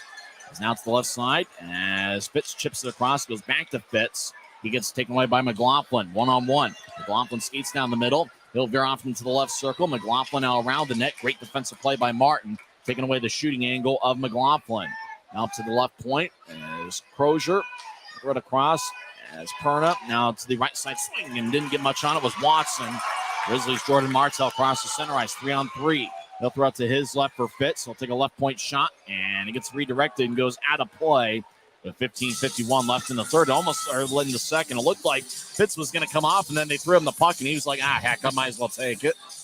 I mean, Dylan Fitz is one of those guys that just grinds out games. I mean, he just really brings a lot of grit and also a lot of energy to his game. I mean, he's a very linear player, just plays the full 200 feet.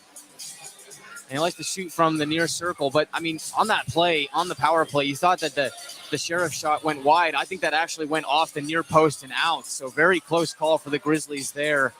But otherwise, I think the penalty kill looked quite solid. That's to take the draw against Alex Gilmore. Kyle Pouncey on the ice acting as a forward. Utah wins the draw. McDonald left side, shots blocked by Stewart. As Wright spins along the wall. Kyle Betts on the right side. Throws it back around where it's taken by Alex Gilmore. And so backhand down to center ice. McDonald gathers it at the Utah blue line. Utah skating from left to right. They slide it to Betts, who couldn't reach it. And it goes all the way past the Tulsa goal line for an icing call. With 15:32 left in the second. Tulsa's outshot Utah 17-10. Neither team has scored here so far in the second. Well, Tyson, Kyle Pouncey out there right now for the Grizzlies. And I really think the Kamloops kid has had a really solid season for the Grizzlies. Not necessarily showing up on the stat sheet night in, night out, but he always brings his A game, always brings a lot of passion to his game. And when his name is called, he's been there for the Grizzlies all season long. Browns giving the far circle of Utah's zone. As Kyle Betts will take the draw for Utah. Right up for Tulsa, it's Dante Zapata. And it's draw one by the Oilers. Left point, Saprika with a shot, and it's blocked by his own guy. Now Pouncey will nudge it over to Kyle Betts, who crosses center ice. Right wing pass to Wright. Wright centers out in front to Pouncey, but it glides towards Morris, who pokes it back to the far side. Pouncey overskates it. Tulsa throws it out to center ice. Pouncey gets it back. They'll move it ahead to Wright. It glanced off another stick and over to Bedrea. We'll feed it to the far side as Tulsa from neutral ice taps it in.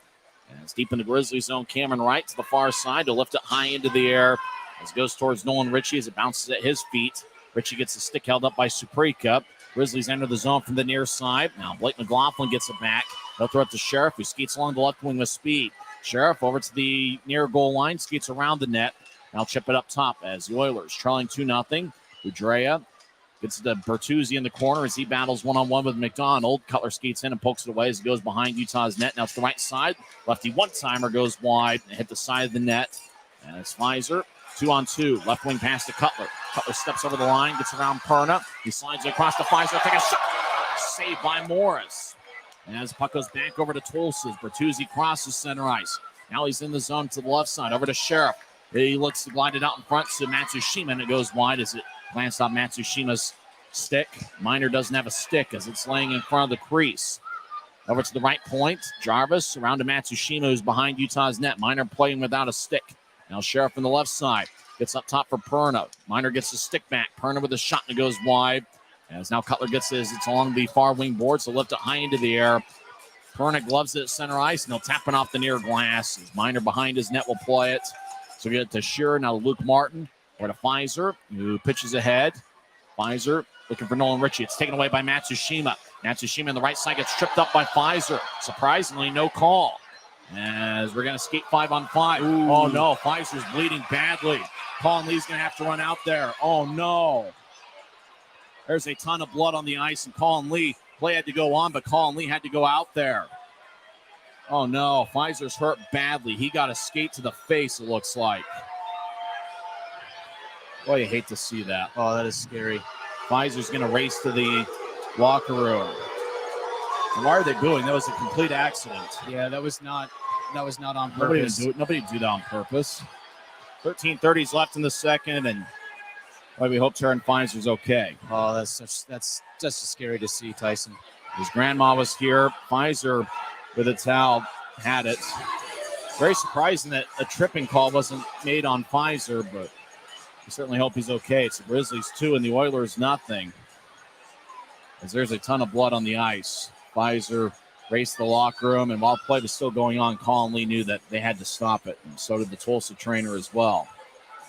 Taryn Pfizer's grandma was here yesterday, and we certainly hope he's okay. She might still be here today.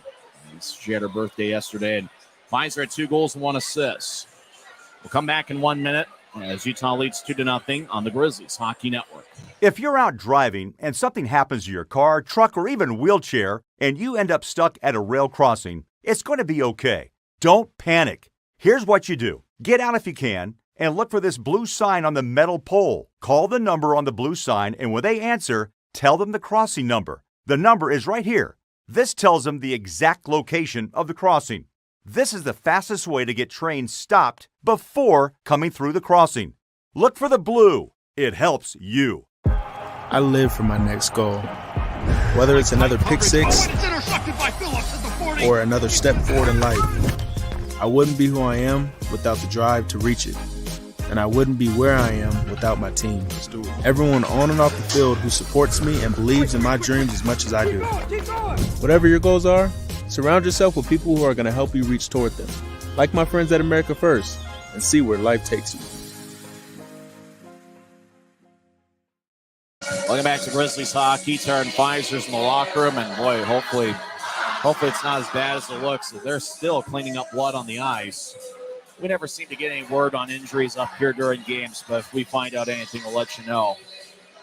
They're still working on it over in the far circle of the zone the Grizzlies are defending over on the left side as we're looking at from high atop section 114.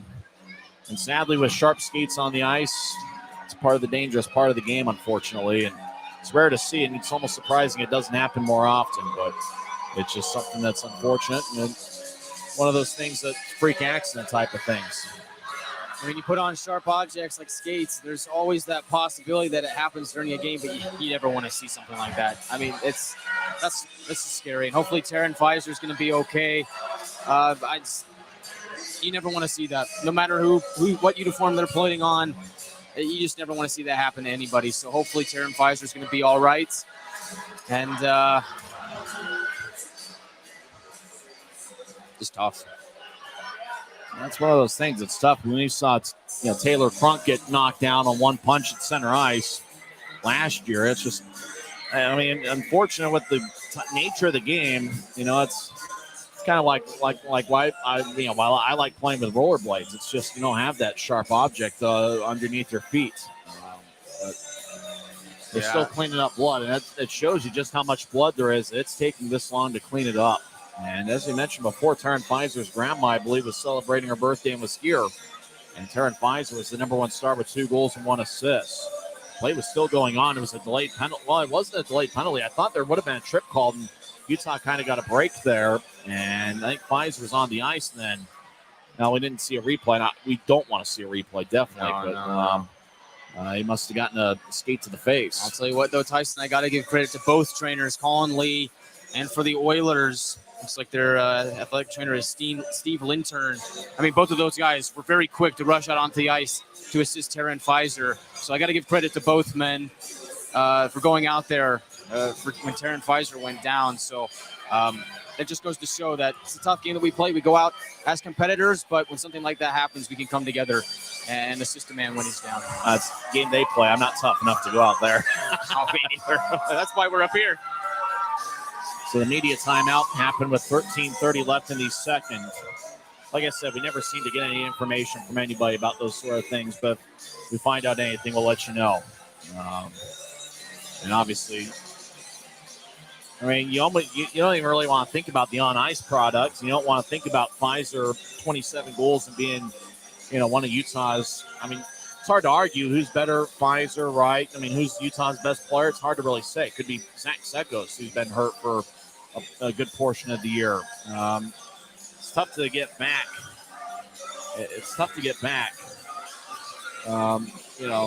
We can confirm that it was kind of around the cheek area. Where he got hurt. Well, hopefully he'll be all right. Probably a lot of stitches, but we hope for the best for Tyson Pfizer. And the awkward part is coming back to live action. Drop. It kind of stays in the circle for a couple seconds. Utah gets it out of the scrum. Cameron Wright with the right wing pass to Dylan Fitz. Utah leads 2-0. Fitz over in the right corner. Collides with McKee. As McKee over in the near side goes down. As Messner knocked him down, no call. The officials are letting him play today. As Tulsa moves it ahead, it goes back to Aaron Thoe. He'll skate towards his right. As Thoe step over the blue line in the right point. He'll dump it in. Wright chases after it. Justin Bean gets there first. He'll spin it around as Watson over towards Crozier. Puck goes back to the far corner as McKee behind his own net. And as Tulsa skating from right to left, they move it out to center ice. Corey Thomas gathers it. Thomas has been big for the Grizzlies since coming back from an injury in late March. As McLaughlin enters the zone from the left side, he gets around Fitz. McLaughlin, near side shot. And it goes out of play as it bounced off a minor. Boy, with the playmaking ability of Blake McLaughlin, wouldn't have surprised me if he would have scored from that tough angle from the near corner. Yeah, we saw a strange play last night where a sharp angle shot was very controversial play where the shot was from a very sharp angle, hit the back of Trent Miner and landed somewhere on the goal line. It was ruled no goal on the ice. And so that's where it stood after inconclusive video evidence. But that's what that reminded me of. And the Oilers are not scared to take those sharp angle shots. I mean, any chance is a good chance. So they've just been firing away. Draw one by the Grizzlies is Connor McDonald. Will throw it across to Cameron Wright. He's still in his own zone.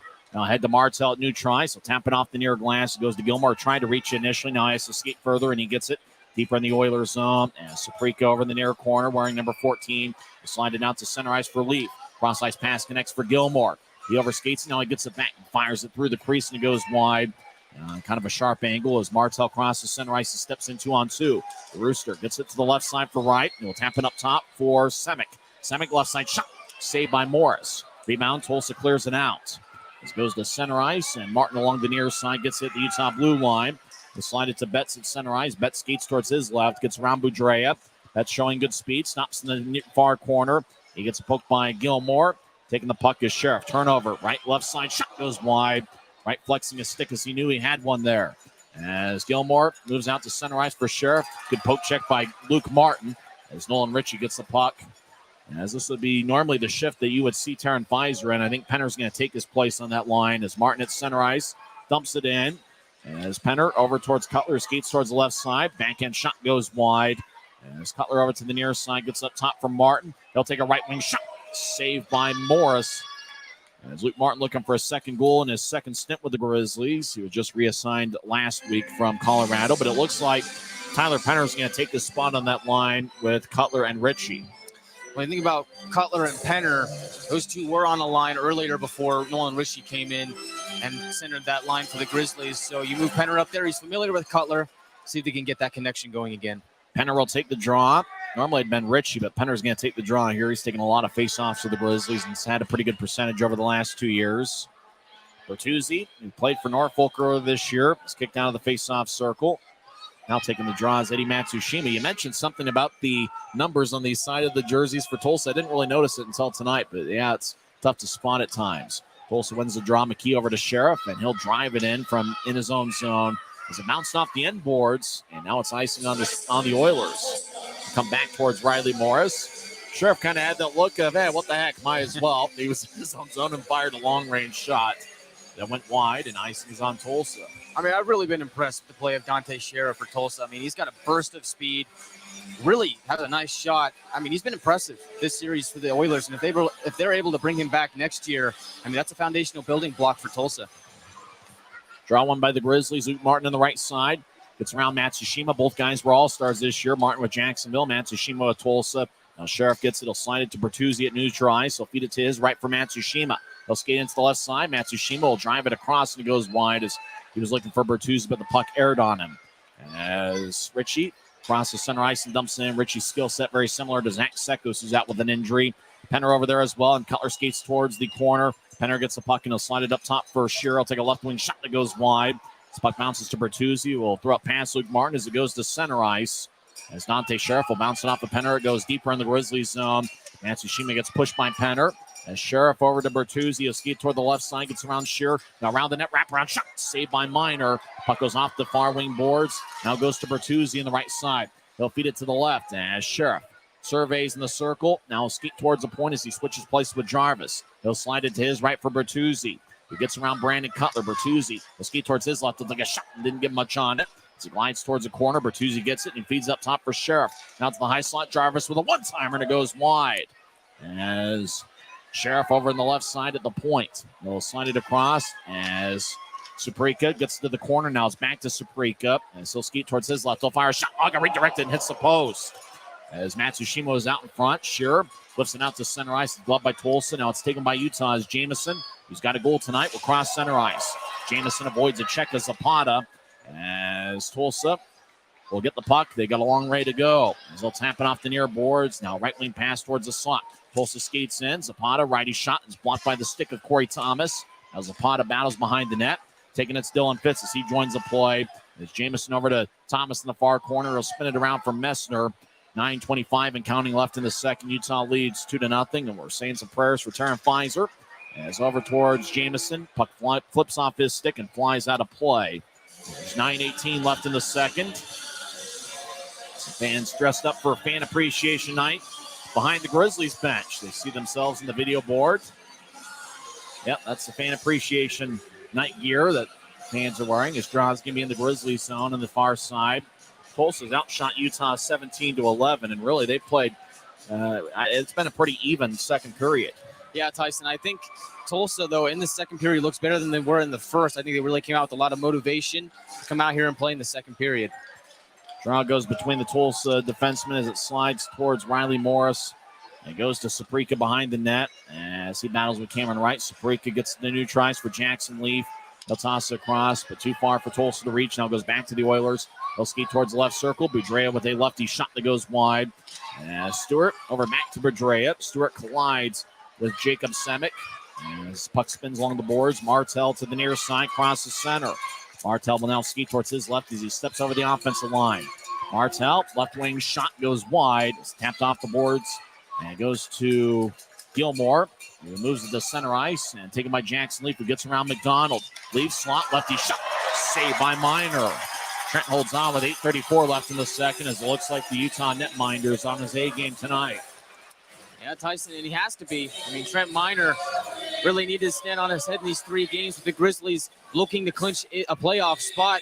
And in every single game that he's played, he's given the Grizzlies a chance to win, and he's been very sharp. And that's really the thing with Trent Minor is when he's on his A game, when he's got his reflexes sharp, I mean, he's pretty much unstoppable. So great game from Trent so far.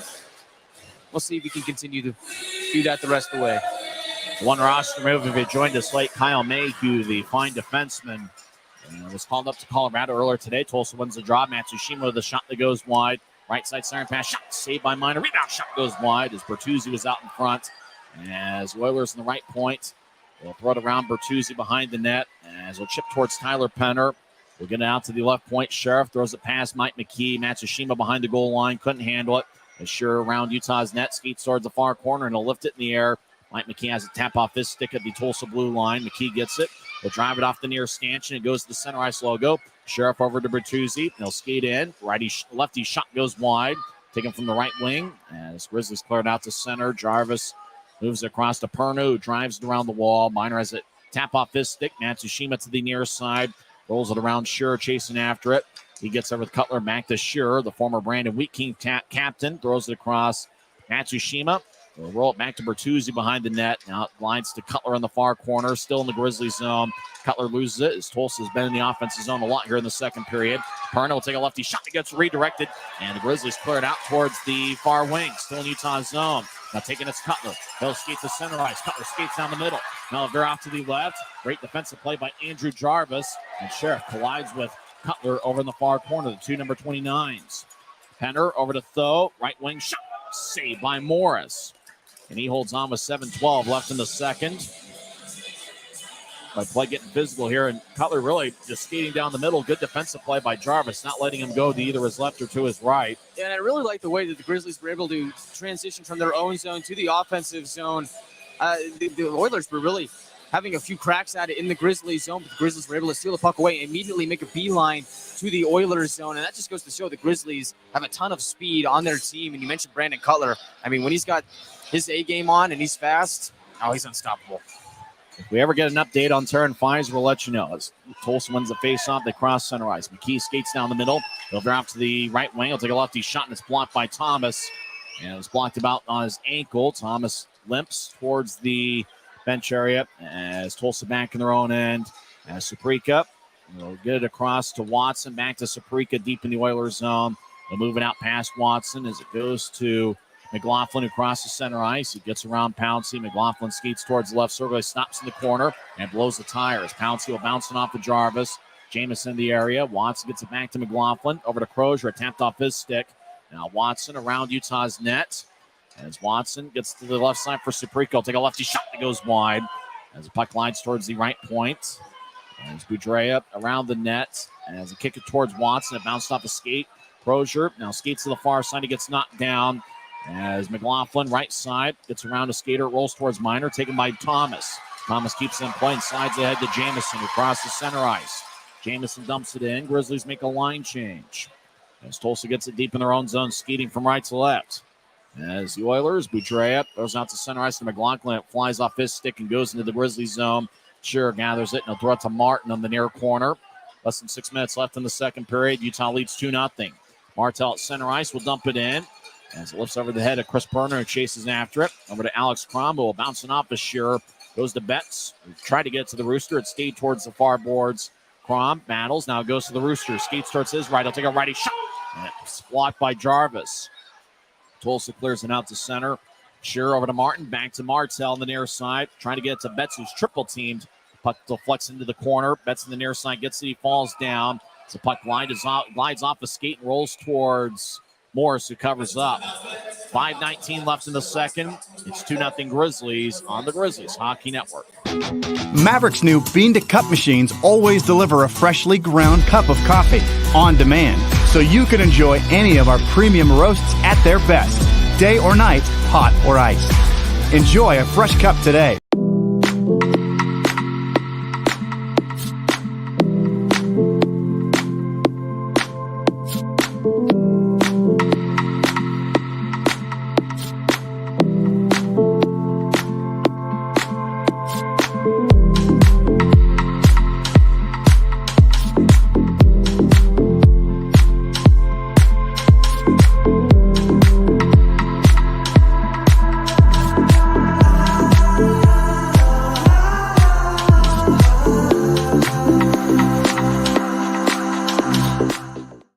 It's 2-0 Grizzlies. 5:19 left in the second period. Got right into some of the other games around the league. Well, Tyson, final from Kansas City. It's the Kansas City Mavericks 5 in the Cincinnati Cyclones 2. 2.5 minutes to go in Allen. Allen leads 4-3. So as it stands, the Grizzlies can only finish in the 4th seed if they are to make the playoffs. So it's either they miss or they make it and they play the Idaho Steelheads in the first round. If Allen wins in regulation, Utah secured a playoff spot. Grizzlies also make the playoffs if they simply win tonight. Right side, Martin shot out front of the net is poked away right in the left side over to Betts. One-timer, saved by Morris. Rebound. Martin shot, saved by Morris. And Kansas and Tulsa kicks it out to the left side. You see, it said Tulsa, Kansas City. Matsushima takes it away from Martin. He skates along the right wing. He'll skate towards the circle. Backhand shot goes over Martin's head and glides along the near boards. As Utah attacks 2-on-2, Martel racing to the left side. And almost looked like he raced too fast and lost the puck. Matsushima glides to his right for Bertuzzi. He'll skate towards his left. He'll take a lefty shot. It's blocked by Shearer. He'll tap it off the near boards. The puck lifts into the air as it goes to the slot. As Cutler gets over to Shearer. Now to Martel across the center ice. Right wing will step over the line as he trying to get around Suprika. Martel, now Cutler feeds it towards the high slot. Tapped off the stick of Sheriff as it goes to Bertuzzi. He'll step over the line. Right point shot. Kick saved by Minor. As Tulsa's outshot the Grizzlies 21-14. Ritchie crosses center ice. He'll step over the line. Now overskate it. As Boudreau lifts it high into the air. Went just under the video board to keep the puck in play. As Semick deep in the Grizzlies zone chases after it, wearing number 40. They're moving out to Ritchie at center ice. Ritchie veers off to the left. He'll step over the line, and he gets knocked down by Boudreau. As goes back to Tulsa. As the Oilers feed it out in front to Leaf. Still cross center ice, and he'll step over the blue line. Leaf skates towards the left circle. Drops off for Jarvis. Stick a lefty shot. Saved by Minor, and after the play, Nolan Ritchie hit Jarvis up high. Jackson Leaf wants to fight him. Two Oilers want to fight him. Nolan Ritchie hit Andrew Jarvis up high while Jarvis was taking the shot, and Tulsa wants to attack Nolan Ritchie. The Oilers very aggressive in their words to Nolan Ritchie. Mike McKee is yelling aggressively at the referee, and McKee came off the bench to make sure he was yelling at him. Jarvis is on the ice right now. Now both trainers are going to check on Jarvis. And like we said before, if we find out anything on Taryn Fizer, unfortunately around here it doesn't seem like we ever get those sort of updates, but if we do, we'll let you know. Jarvis is on the ice right now as he was hit up high by Nolan Ritchie. Ritchie is in the bench right now. 3:49 left in the second. Utah leads 2-0. Jarvis is still down, Tyson. Well, it looks like he's moving a little bit. Now he gets to two knees. Looks like he's dazed though.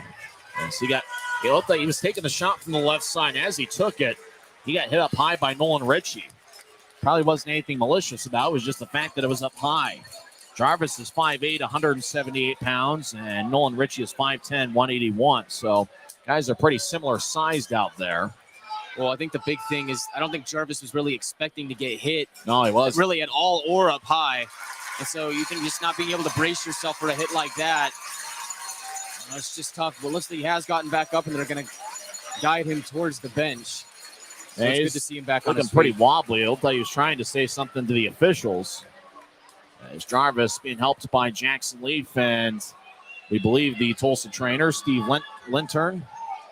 As Jarvis will walk to the locker room to get looked at. Last game of the regular season, game 72 of 72. It's kind of interesting when you think about all the emotions and everything at stake. For Tulsa, they're kind of in the middle of it just based on, just Ritchie's going to go to the penalty box just based on Tulsa wanting to play the role of the spoiler.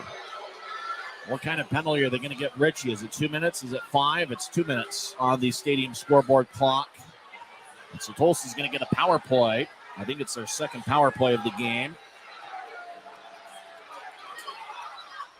Utah leads 2-0, 3:49 left in the second period. 2 minutes for charging is the call. Time of penalty 16-11 into the second period. It's Tulsa's second power play of the game. Brandon Cutler got a tripping minor, 1:11 in.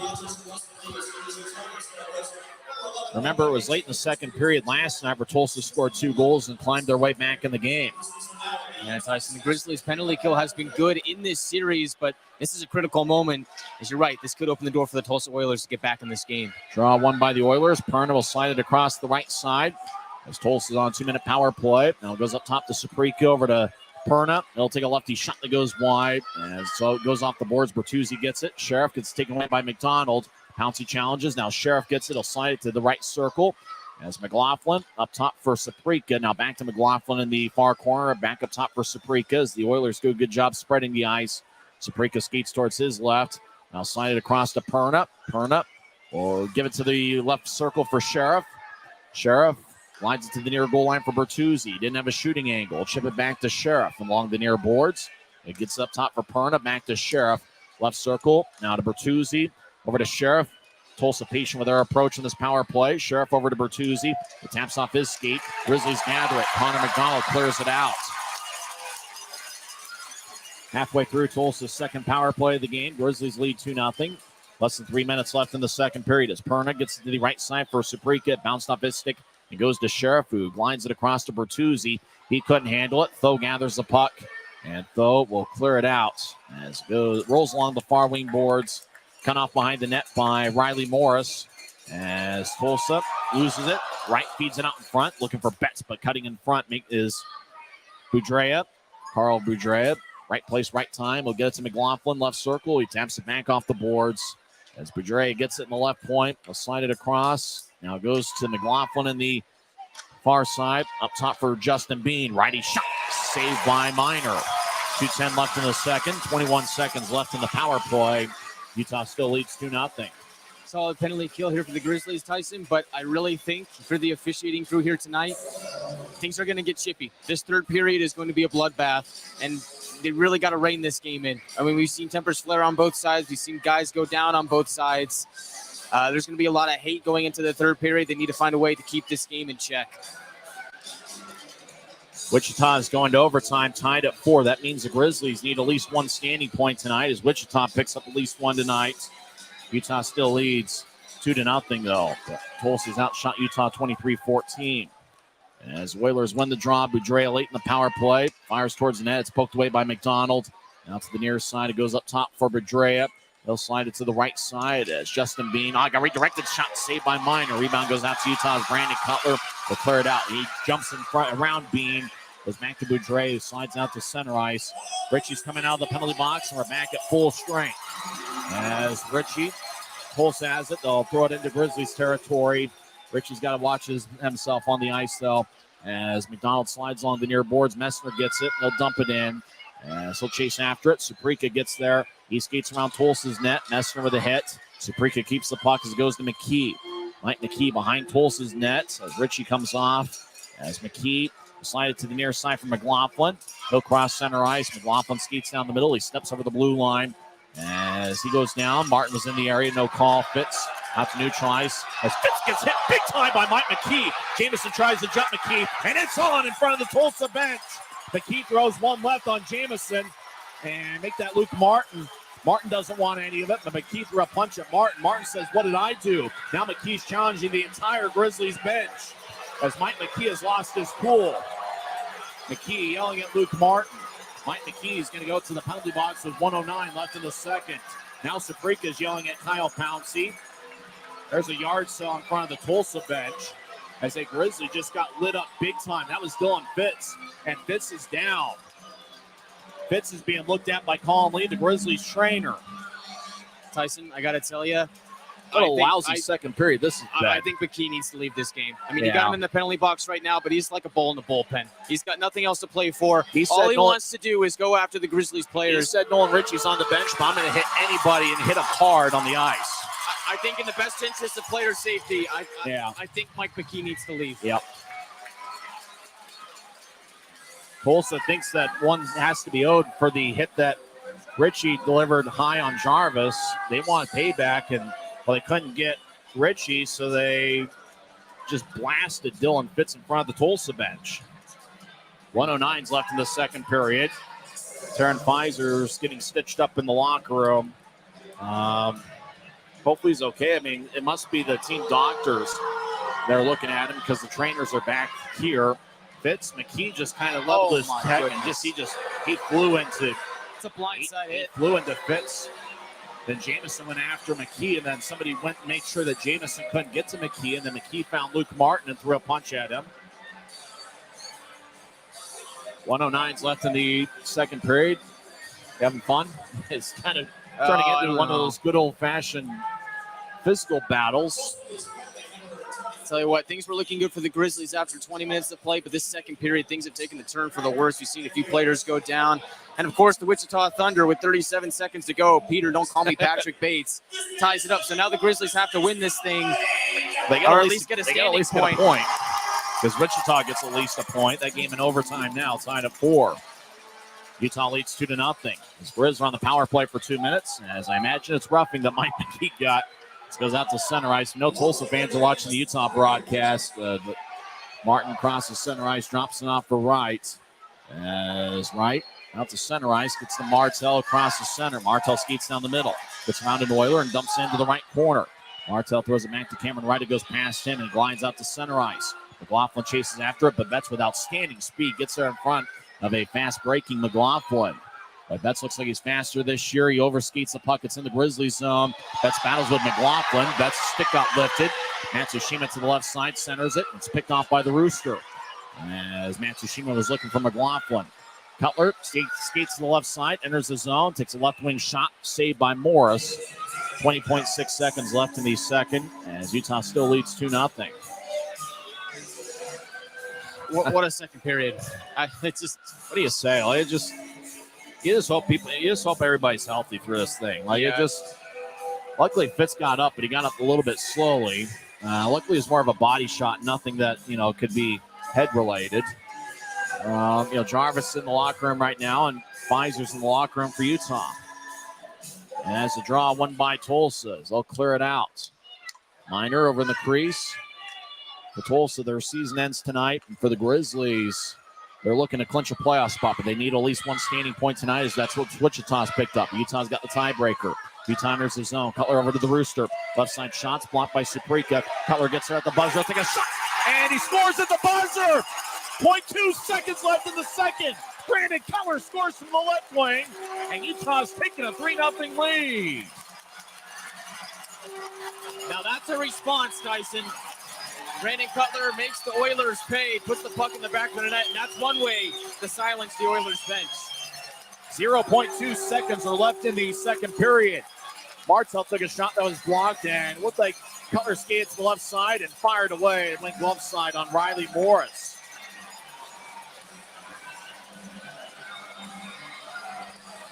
So nothing was scored in the first 19 minutes and 59 seconds of the second period, but Cutler scored with 0.2 seconds left in the second. Martel and Luke Martin with the assist. Drop, one by Tulsa, and that will do it for 40 minutes of play. And what a crazy sequence of events. As it's a power play goal, it's the Grizzlies' sixth power play goal of the series. It's Utah 3, Tulsa nothing. And the Grizzlies hold serve in the third period. It won't matter what happens to Wichita and Allen. Utah will play themselves into a postseason spot. When we come back, we'll recap the second period as Utah leads 3-0. Here before a big crowd at Maverik Center on the Grizzlies Hockey Network. When you pay with the Nitro card at Maverik, you always save 10 cents or more on fuel every gallon, every day. And you could save a whole lot more thanks to Nitro Best Price. Pick up a Nitro card and upgrade your Adventure Club account today.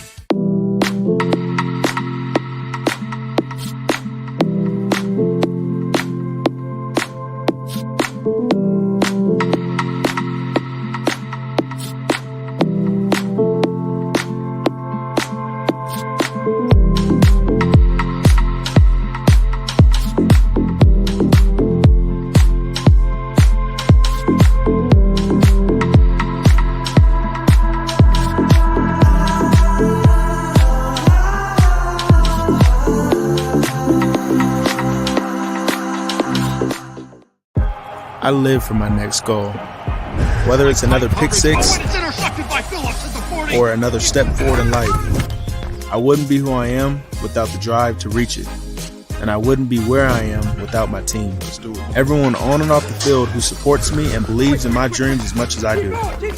Whatever your goals are, surround yourself with people who are going to help you reach toward them. Like my friends at America First, and see where life takes you.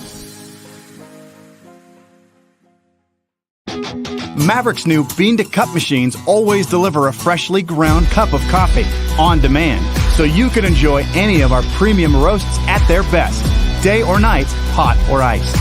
Enjoy a fresh cup today. If you're out driving and something happens to your car, truck, or even wheelchair, and you end up stuck at a rail crossing, it's going to be okay. Don't panic. Here's what you do. Get out if you can, and look for this blue sign on the metal pole. Call the number on the blue sign, and when they answer, tell them the crossing number. The number is right here. This tells them the exact location of the crossing. This is the fastest way to get trains stopped before coming through the crossing. Look for the blue. It helps you. Welcome back to the Grizzlies Hockey Network, presented by Rio Tinto Kennecott. Second intermission here at the Maverik Center. It's the Grizzlies 3 and the Oilers nothing after 40 minutes of play. Opening the scoring 2:09 into the first period. Keaton Jamison gets his 15th of the season unassisted. 16:34 into the first. Cameron Wright made it a 2-0 game on his team-leading 28th goal of the season from Martel and Martin.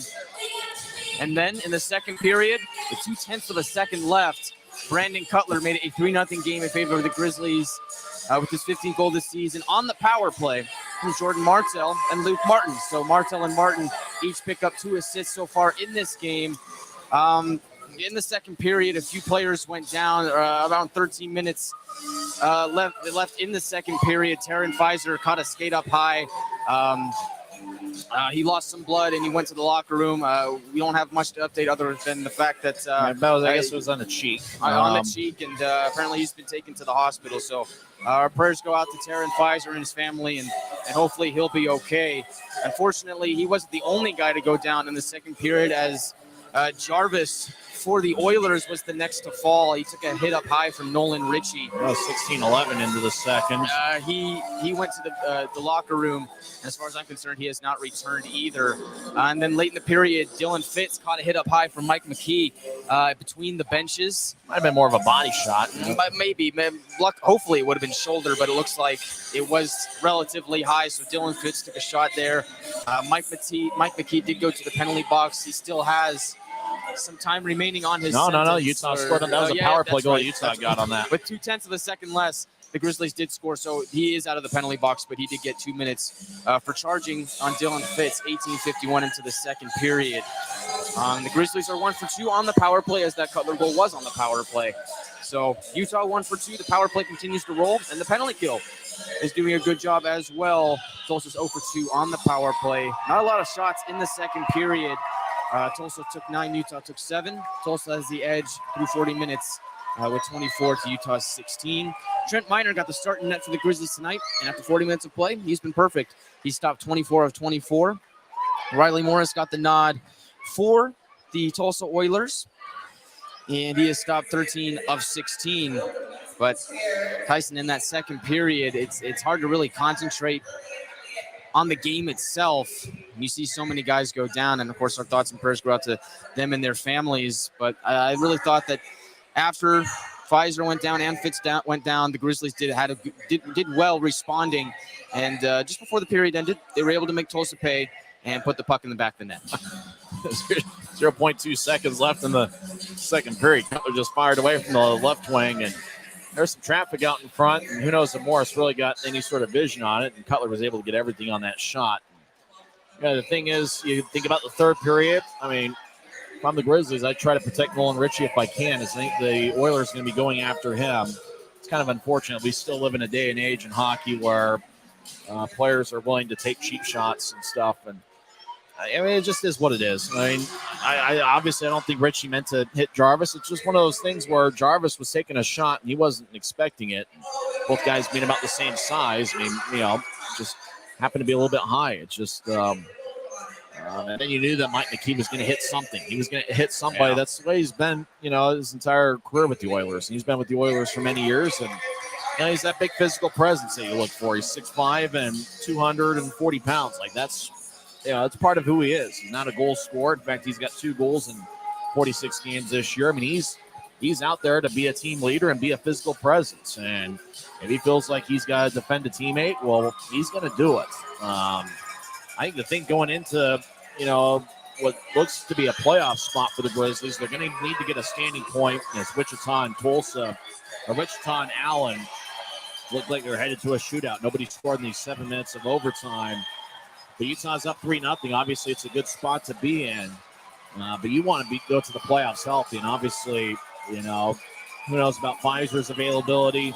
We'll check to see if Fitz comes back for the third period, as he was the one that got hit pretty big by McKee and struggled to get up. It's just one of those things. You'd like to be healthy going into the playoffs. I mean, McDonald's missing games here. And the Grizzlies, based on Kansas City winning 5-2 against Cincinnati. Well, that means Utah is going to face Idaho in the first round. Now, it's not going to be official until Utah takes care of business in the third period. But, you're looking for an interesting series against Idaho. It should be a 2-3-2 format. First 2 games in Boise. Middle 3 games in Utah here at Maverik Center. And then games 6 and 7, if necessary, over at Idaho Central Arena. But that's the thing. How healthy are you going to be? Unfortunately, in the second period, it's just, Utah scored that goal, but it just the building's deflated. I know you and I are kind of just deflated right now. I'm kind of bummed out. I'm not gonna lie. I am kind of bummed. Ever since Pfizer went down, I've just been kind of. It's just tough to really focus your way back into the game. It's just a game. When you see guys go down, and it's like you just want to think about them. You want to think about if they're okay or not. But you got to finish a hockey game here. You got to finish our jobs, and so does everybody else on the benches. So it's just tough to really kind of regroup and just go back to that. And here's the thing. That was an incredible amount of blood on the ice. Yeah, it was a lot. I mean, I didn't really want to say that because it's kind of graphic, but there was a considerable amount of blood. It took them a while to clean that up. But here's the thing. For the Oilers, they've got nothing less to play for. And I know we've got a lot of Oilers listeners here tonight because they're not having a broadcast here. So we're the only option for them to listen to this game. But here's the thing. The facts are the facts. We want to get the benefit of the doubt. Last night, Mike McKee, in an unnecessary play, gut punched Cameron Wright. Yeah. That did not need to happen. He lost his cool. Here we are again here tonight where Mike McKee once again loses his cool. They have a chance to eject him from the game, and they don't. They put him in the penalty box for 2 minutes, and that's just like poking a bull in a bullpen. You're just making him even more mad. Just when he comes out here to start this third period, you know exactly what he's going to do. Yeah. You know what the Oilers' agenda is. They're done. This is the last 20 minutes of their season. They're going to come out here, and they're going to be mad. Yep. I really think that in the best interest of everybody on the Oilers side and the Grizzlies side, I think it would have been best if Mike McKee would have left this game. I think that's on Sam Heideman, the head referee here tonight. Yeah. I think that they really needed to get this game in check. I said that even before Jarvis went down. I said that they really need to get this game in check because it's going to get ugly here in the final, whatever left was in this game. And they didn't do it. Yep. They didn't do it. And now we're going into the third period where we have to be worried about the Grizzlies' health going into that series against the Idaho Steelheads. So I just think that's pretty disappointing. I'm not usually a guy to go out and criticize officiating, but tonight, that's pretty disappointing for me. It's almost like they're like, well, we gave Richie 2 minutes, so we're going to give McKee 2 minutes. And I would have been fine if they took Richie out of the game too. Yeah. Honestly, it's the hit was high. Now I'm surprised that they didn't. They could have taken him out too, and I wouldn't have had a problem. You just wonder about, you're just hoping that nobody goes after Richie in the third period. It's just is what it is. Utah leads 3-0 after 2 periods. Looks like Allen wins in a shootout 5-4. But Wichita did get 1 standing point tonight, so the Grizzlies have to get at least 1 standing point themselves. I think getting into overtime will do it for the Grizzlies. Obviously, you don't want to get to that point because they've got a 3-0 lead. But with Kansas City winning 5-2, that's another 2 standing points for the Mavericks. Utah can't catch them tonight, which means the Grizzlies will face the Idaho Steelheads in the first round of the Kelly Cup playoffs. If it comes to that, Idaho is at the Monument. After 2 periods, Rapid City leads Idaho 3-2. Other scores from around the league: Iowa over Wheeling 4-2. Indy defeats Fort Wayne 6-4. Toledo is a 4-3 winner over Kalamazoo. Savannah defeats Orlando 6-3. Reading over Newfoundland 6-2. Florida defeats Atlanta 4-1. Adirondack over Worcester 5-1. In a shootout, South Carolina defeats Jacksonville 5-4. And Maine defeats the Norfolk Admirals 7-2. It's been a long season for Jeff Carr, the former Grizzlies assistant. But Jeff will be back with Norfolk next season, and we're certainly rooting for him because he's a good guy, former head coach of the Ogden Mustangs. He was with Ogden for a little bit, was an assistant under Tim Branham in the 2016-2017 season. So we're hoping for Jeff Carr to have some success over with the Norfolk Admirals. And their season comes to an end. For the Grizzlies, 20 minutes away from a playoff spot. And despite everything that's happened in the second period, they just got to find a way to maintain their focus and complete the task. Think about the second period. We noticed the action. Tulsa was very methodical and patient with their approach offensively. Kind of interesting to see the scoring chances. They had how many shots did they have in the second period? They had Tulsa took, in the second period, 6 shots on goal. We got a typo there. They've got 9 scoring chances on 6 shots for Tulsa. But I think the point really is that Tulsa was patient with their approach, kind of looking for a good quality as opposed to necessarily a big quantity, which is kind of interesting for a team that's averaging about 35 shots per game this season. Yeah, Tyson, and I think in the second period, just not a whole lot of action offensively going on in terms of shots and scoring chances. It seems like in that second period, it's more about a possession game, and it was also more about physicality ramping up. I noticed in the first period, the Grizzlies had 11 giveaways to the Oilers 7. The giveaways were much less in the second period. Grizzlies 5, Oilers 4. So I think for the Grizzlies, you just need to go back to winning faceoffs. The Grizzlies were dominant in the first period, 11-5 in the faceoff circle. In the second period, not the case, 9-11 in favor of Tulsa. Just get back to winning faceoffs, just maintain possession. You're 20 minutes away from a playoff berth. And even then, if you go to overtime, you're good because final from Allen in the shootout, Americans 5, Wichita 4. So all you need is a standings point, and you're off to the playoffs. Really, if you can just escape this game healthy, I think that would be another victory for the Grizzlies as well. It's Utah 3, Tulsa nothing here in the final game of the regular season. And we'll come back in 2 minutes. We'll have third period action. As Grizzlies are up by a field goal and in front of a great crowd here at Maverik Center.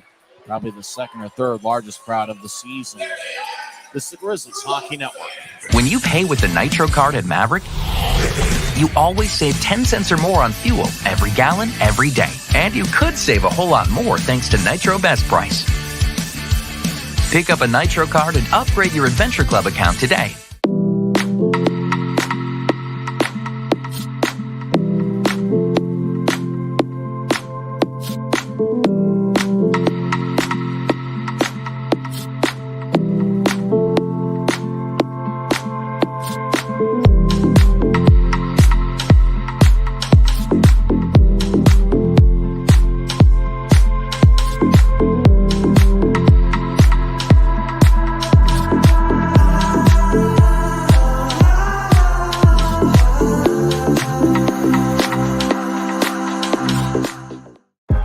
I live for my next goal. Whether it's another pick six or another step forward in life, I wouldn't be who I am without the drive to reach it. And I wouldn't be where I am without my team. Everyone on and off the field who supports me and believes in my dreams as much as I do. Whatever your goals are, surround yourself with people who are going to help you reach toward them. Like my friends at America First, and see where life takes you. Maverik's new bean-to-cup machines always deliver a freshly ground cup of coffee on demand, so you can enjoy any of our premium roasts at their best, day or night, hot or iced. Enjoy a fresh cup today. If you're out driving and something happens to your car, truck, or even wheelchair, and you end up stuck at a rail crossing, it's going to be okay. Don't panic. Here's what you do. Get out if you can, and look for this blue sign on the metal pole. Call the number on the blue sign, and when they answer, tell them the crossing number. The number is right here. This tells them the exact location of the crossing. This is the fastest way to get trains stopped before coming through the crossing. Look for the blue. It helps you. Now we're about set for third period action here at Maverik Center. Big crowd here. It's been great crowds here at Maverik Center all season long, and we've certainly had a pretty good run of it. You think about last year, it was the lowest attendance mark we'd had in about 9 years, but this season really is a big turnaround. We had 10,397 for the Guns N' Hoses game on January 28th, 8,136 on March 11th against Kansas City, 7,382 against Rapid City on January 27th. I got to imagine we got pretty close to 8,000 or 9,000 here tonight. The upper bowls filled up pretty good. Looked like they even took away some of the curtains in the upper bowl and the tarps. And we got an outstanding crowd here at Maverik Center. And for Utah, just it's going to be interesting to see here on Fan Appreciation Night. Utah come away with 2 standings points. They lead 3-0. They got to make sure they play a disciplined game. Yeah, Tyson, I agree. And really great, fantastic crowd here tonight. And all season long, Grizzmania has been great. And tarps cannot stop the Grizzmaniacs. Yep. I mean, all season long, Fan Appreciation Night, Grizzmania, you've been amazing. But it doesn't end here. We're going to need you guys in the playoffs, so make sure you get your tickets at UtahGrizzlies.com. The Grizzlies have not clinched officially yet, but things are looking good with a 3-0 lead. And the Grizzlies only needing a standings point to make the playoffs and clinch that 4th seed. Things are looking pretty good, but knock on wood, we're not there yet, but it's looking pretty good. It's going to have to be tough for Wichita Thunder fans to now root for a big third period from the Tulsa Oilers. Just like it was kind of tough for the Grizzlies to have to root for Allen tonight. Allen won it 5-4 in a shootout, but Wichita did get a standing point. Taryn Pfizer, we're definitely not going to speculate. So rumors, we definitely want to make sure we hear only facts. It sounds like he got cut in the cheek pretty good, and they say he's been taken to a hospital. And really, obviously, the process is going to take some time, and we probably aren't going to know anything before this game ends. And we certainly hope for the best. Both teams are going to wait for the clock to run out because you got to make sure you have 18 minutes run out before we start this thing. Rapid City and Idaho are tied at 4. It's kind of interesting first 2 periods. Tulsa has been very patient with their approach, but they're out shooting the Grizzlies. Looks like Tulsa, who gave a great effort on Friday, looks like they're giving a great effort again here tonight. And they're giving the Grizzlies a run for their money, and I don't think the Grizzlies would want it any other way. I think Utah wants to be challenged. The Grizzlies really have earned their goals, both of them in the first period due to hustle plays and Martel finding Wright out in front of the net. And there with 0.2 of a second left. That's got to be a gut punch there. You think you're going to the locker room 2-0, and bam, just like that, it's 3-0. Got to be a gut punch to the Oilers. I agree, Tyson. And like I said, the Grizzlies made Tulsa play. All the penalties aside and everything happened, there's no better way to silence the bench than to score. And that's exactly what the Grizzlies did. Big third period here. Martel's got 2 assists. Has 14 multiple-point games this year. Luke Martin also with 2 assists. Puck is in play for the third period. Tulsa dumps it in after winning the face-off. Does Calvin Watson. As right side shot. And saved by Miner, who dove. It's a shot was taken from the near corner. Now skating to the right side. Righty shot. Saved by Morris. That was taken by Martel, the Rooster. Martel's got 2 assists tonight. He's got a point in 10 straight games. As McKee will throw it to the far corner. As Tulsa skating from left to right. As they slide it across off the near boards. Watson couldn't reach it. But he did get a piece of it. No icing. As Shearer gets it taken away by Crozier. He throws to the corner that he vacated. Watson over to McLaughlin. He feeds out in front. And getting a stick in the way is Cameron Wright on the centering feed. Martel crosses center ice. Left wing pass to Wright, who steps over the line. He collides with Boudreau. As Wright gets back to his feet, Tulsa with the puck. As they slide it towards the far side. We're about a minute into the third period. Still Utah leads 3-0. As Aaron Tho will tap it off the near glass. Tulsa dumps it back in. Does Calvin Watson. He'll come off the ice. Watson used to play with the Greyhounds in the junior leagues. He's a native of Petersboro, Ontario. As Thomas head to Penner. It flies out of play off a Penner stick into section 111. As a fan about row 7 or 8 holds up the puck as they come away with a souvenir. And we get some pushing along the far corner. We got a brawl started. Brandon Cutler is going to be in a fight. As we can't tell specific bodies. Everybody's in there. So Cutler, Dante Sheriff in the area. Corey Thomas, Tag Bertuzzi. Nobody's dropped the gloves yet, but a lot of pushing. And the 2 referees have to take control of this game immediately. Yep. Cutler. Bertuzzi's dragging Cutler. He drags down Cutler. Now Aaron Tho's going after Dante Sheriff behind Tulsa's net. It looks like it's going to be one of those third periods. Bertuzzi, Sheriff, both hold up Tho. Bertuzzi's dragging Tho. Now Tho's helmet comes off. Sheriff looks like he wants some more action with Cutler. Cutler is being escorted to the penalty box. The linesman is trying to drag Cutler over there. Sheriff throws a stick into Grizzlies territory. Tho's telling the referee that he can't do that to me. Bertuzzi and Sheriff.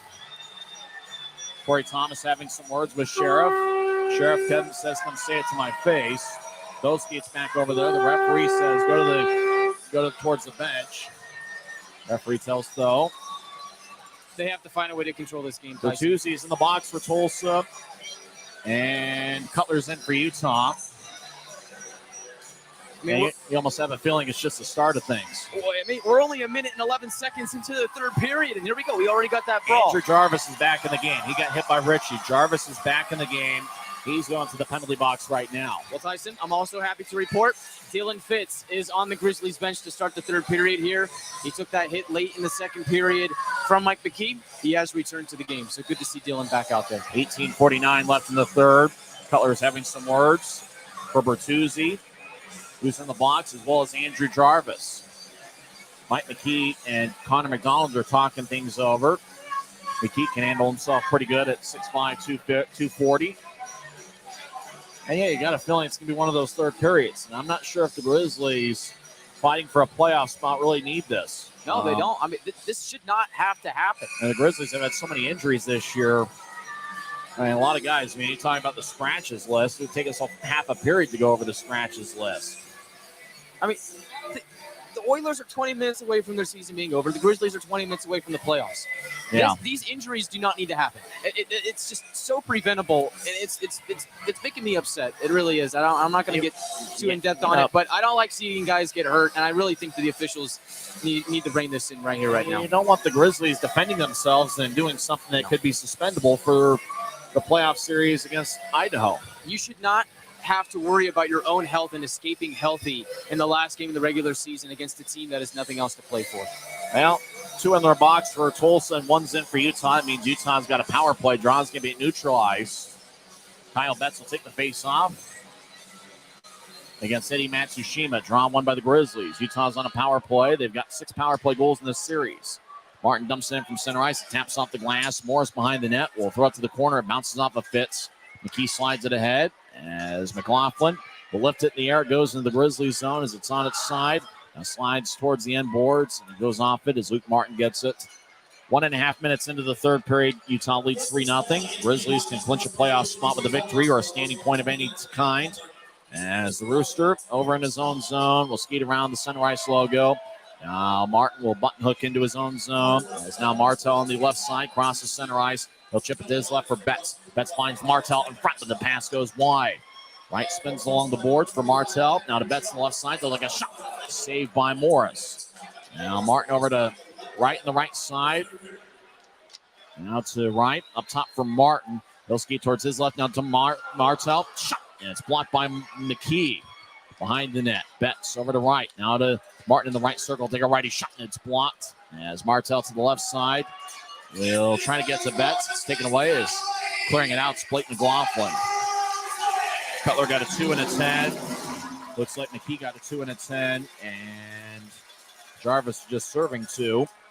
As Utah's on the power play. Martin skates in. 37 seconds left in the power plays. Jamison to the right side. Looks to center it out in front. It goes past the centering Cutter. Now it goes to Tho. To Penner, back to Tho on the far side. Now Penner gets it back. The Grizzlies Iron Man over to Jamison behind Tulsa's net. Now Nolan Ritchie to the left side. Up top from Martin. Back to Ritchie. As he'll feed it across. It goes to Tho. Now to Martin. One-timer. And it's blocked by Stewart. Battle in the crease. Or in front of the crease. It's taken by Tulsa. And they clear it out. So Jarvis is going to step in. He was representing McKee in the penalty box. Jarvis looks up at the time, and he'll come out of the box right now. Successful penalty kill by Tulsa. We get a whistle. And there's some action at center ice. And Tho's going to get a penalty. I think Jarvis was not supposed to leave the box. Did he get the 10 minutes as well? Well, the penalty box guy opened the door for him. He came out. It was a 2-minute penalty that came out. Yeah, it looks like he was supposed to the wrong guy came out. Bertuzzi was supposed to come out, yeah. Bertuzzi. Yeah, Jarvis came out, and it was supposed to be Bertuzzi. What happened is Bertuzzi got a double minor according to the sheet I got. And Utah got a 2-minute penalty. Cutler did. And so Bertuzzi got 4 minutes. Or he got 2 minutes. I don't know. I think the wrong guy double came out of the box. canceled out with Cutler's, and that's why you got the 2 minutes on the power play. Jarvis came out, and the 2 referees, I think, were thinking that Bertuzzi was going to come out. So they stopped play. Draw's going to be at center ice. Well, Jarvis is back in the box, but Bertuzzi comes out of the box, and he'll play. Draw's going to be in the Tulsa zone. 16:46 left in the third. We got ourselves a crazy game here. Yeah. Here on Fan Appreciation Night. Oh. Now Dante Sheriff's going to the penalty box. So Sheriff gets a penalty, and the Grizzlies are back on the power play. Sheriff gets 2 minutes for unsportsmanlike conduct. Time of penalty, 3:14 in. Draws going to be the near side. Tulsa's taken 25 shots. Grizzlies have taken 18. Rob Murray might get a penalty the way he's kind of going at you. He's kind of vocalizing. Over the years, I've known it doesn't take much to get Rob Murray heated. He's one of the best coaches in the league. Very passionate, loves the game. Tough year for the Oilers, but they'll bounce back next year. Utah wins the draw. Martin over to Wright on the right side. He'll take a righty shot. Oh, and it's a post, and iron unkind on all the officials are stopping play. That might have gone in. So the referee, Wright either hit the post or he scored, and they stopped play when the Grizzlies were able to get the rebound off the post. Two referees are talking it over at center ice. Cameron Wright's already got one tonight. Does he get a second? That was close, Tyson. I think that puck either hits the crossbar and goes out, or it hits that back beam, that vertical beam at the back of the net and goes out. And if it hits that white beam, then that does count as a goal because it would be over the goal line. So looks like they're going to gather together and talk about this and see what they come up with. I think it hit the crossbar. I don't think it went in. Let's see. On that look, unfortunately, you can't tell. They're going to go to video replay. Just bounced off the crossbar. Maybe there wasn't a sound. I don't know. I mean, we got headsets on, so it's not like we can really hear all the sounds of the ice. No goal is the call on the ice. They're going to video replay with 16:37 left in the third. It's either 3-0 Grizzlies or it's 4-0. Well, at least they're going to replay. Sometimes they just let the play go on, but we'll see what comes out of this. It's a good thing I don't have anything planned for after the game because it's taking a while here. This could take a while. I mean, it adds to the drama, right? Grizzlies, the playoffs on the line in a game where they need to win, or at least at this point now need to get a standings point. Of course, it's going to be drawn out to the very last second of the very last minute. We got a good goal. They spotted as the puck crossed the goal line. It's 4-0 Utah, and this baby's in the refrigerator as Cameron Wright gets his second of the game. He's a candidate to be a top star. All right, they show the replay again. Yeah, it bounced. It didn't hit the crossbar. It bounced off the back of the net and flew back. It hit that top part right there, bar down. Yeah, it did cross the goal line. So Utah leads 4-0. Cameron Wright gets his team leading 29th of the season. It's his 62nd point of the campaign. We'll see who gets the assist. And Riley Morris has been pulled from this game. The new goaltender is Daniel Manella. Morris has been pulled. Riley Morris stopped 14 of 18. Daniel Manella this season has a record of 7-17-2 with an .873 save percentage. So Manella's in net for Tulsa. As the Oilers win the faceoff, they're skating from left to right. As Tam Bertuzzi steps over the line in the left point, he'll roll along the boards. Matsushima collides with Ritchie. As Shearer rolls it around, Luke Martin gets his third assist of the game.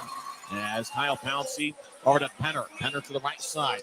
He centers it over to Pouncey. And bounces off the stick of Nolan Ritchie. As over to the near side. Goes to Dante Sheriff, who's out of the box after serving his penalty. It's another power play goal for Utah. The 7th power play goal of the series. Now slot Sheriff, toe drag, left wing shot goes wide. The puck goes back to the right point for Budrea. They slide it across to Perna. Now to Budrea. We'll get it over to Bertuzzi. He's outside the circle. Bertuzzi battling with Shearer. As Bertuzzi has to go between the legs of Shearer. Shearer will feed it back to the far corner. As Martin tried to nudge it to Penner, it goes wide of the mark as the puck glides along the far wing boards. Grizzlies make a line change. So do the Oilers. As Tulsa gets to center ice, they get around Fitz.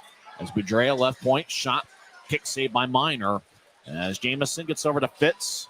He'll skeet towards the near side. Fitz gets back checked as he gets dragged towards the near boards of the Utah blue line. Crom's usually physical, and Crom is in the area. As Utah crosses center ice, Messner will bounce it off of Crom and delayed offside, so Jamison will let Dante Zapata take it. That's right, there's two Dantes on the Tulsa club. The Oilers dancing around in their own zone. Justin Bean, as well, the Looked like for a second Manila thought it was a delayed penalty. It was just delayed offside. He was starting to skate off the ice. Zapata deep in the Grizzlies zone, throws it around as Gilmore battles with McDonald. Gilmore skates towards the point. Messner throws it up top. McKee gets it. He'll take a lefty shot that goes wide. Jamison to the near side will throw it between his legs. Zapata swings and misses. Puck at the right point, but it exits the zone, and the linesman calls him for offside. Well, Tyson, when you need a big goal, who do you look to? Cameron Wright. He does it again. Took a shot, scored, and that made it a 4-0 hockey game. And for the Grizzlies, again, if you can escape this game healthy, you're looking at a date with the Idaho Steelheads in the first round. Interesting enough, if Tulsa gets one goal tonight, then Wright would get a game winner as he scored Utah's second goal, and that would be Wright's 10th game-winning goal of the season. As the Oilers, right point, shot, and it's blocked by the stick of Cameron Wright. It goes to Kyle Betts. We'll tap it off the glass. It goes to center ice. Puck on its side. And it's taken by Bean. As Justin Bean slides it to the near side for Crozier. Tapped off his stick and flies out of play. As goes into the front row of section 116. And a hit a fan. Oh, no. Hit a fan in the front row. Hopefully she's okay. Crowd tonight, 9,693. 96-93, the second sellout of the regular season. Grizzlies fans, Tyson, they're the best. Grizzmania, and hopefully that fan is going to be okay. Oh, fan looks like got hit in the face with a puck. That's really a shame. Looks like the fan is walking towards the tunnel. Fan in a nice-looking Steve Yzerman Red Wings jersey. Helping assist. Hopefully the fan's going to be okay. Give that fan a star. You know, we got tough people on the ice and got tough people on the stands. Hopefully the fan's going to be okay as they're walking up towards the concourse. So that one hit the fan in the face and drew some blood. What else are we going to see in this third period? Who knows? Draws at center ice, won by the Grizzlies. Hopefully the fan's okay. Hopefully Taryn Fines is okay. Apparently he's in the hospital right now. As Grizzlies get up, Martel gets the right out in front of the net, trying to get it back to Betts, but Wright keeps it. And so skate towards his right. Wright slides to the high slot for the Rooster. Martel with a righty shot that goes wide.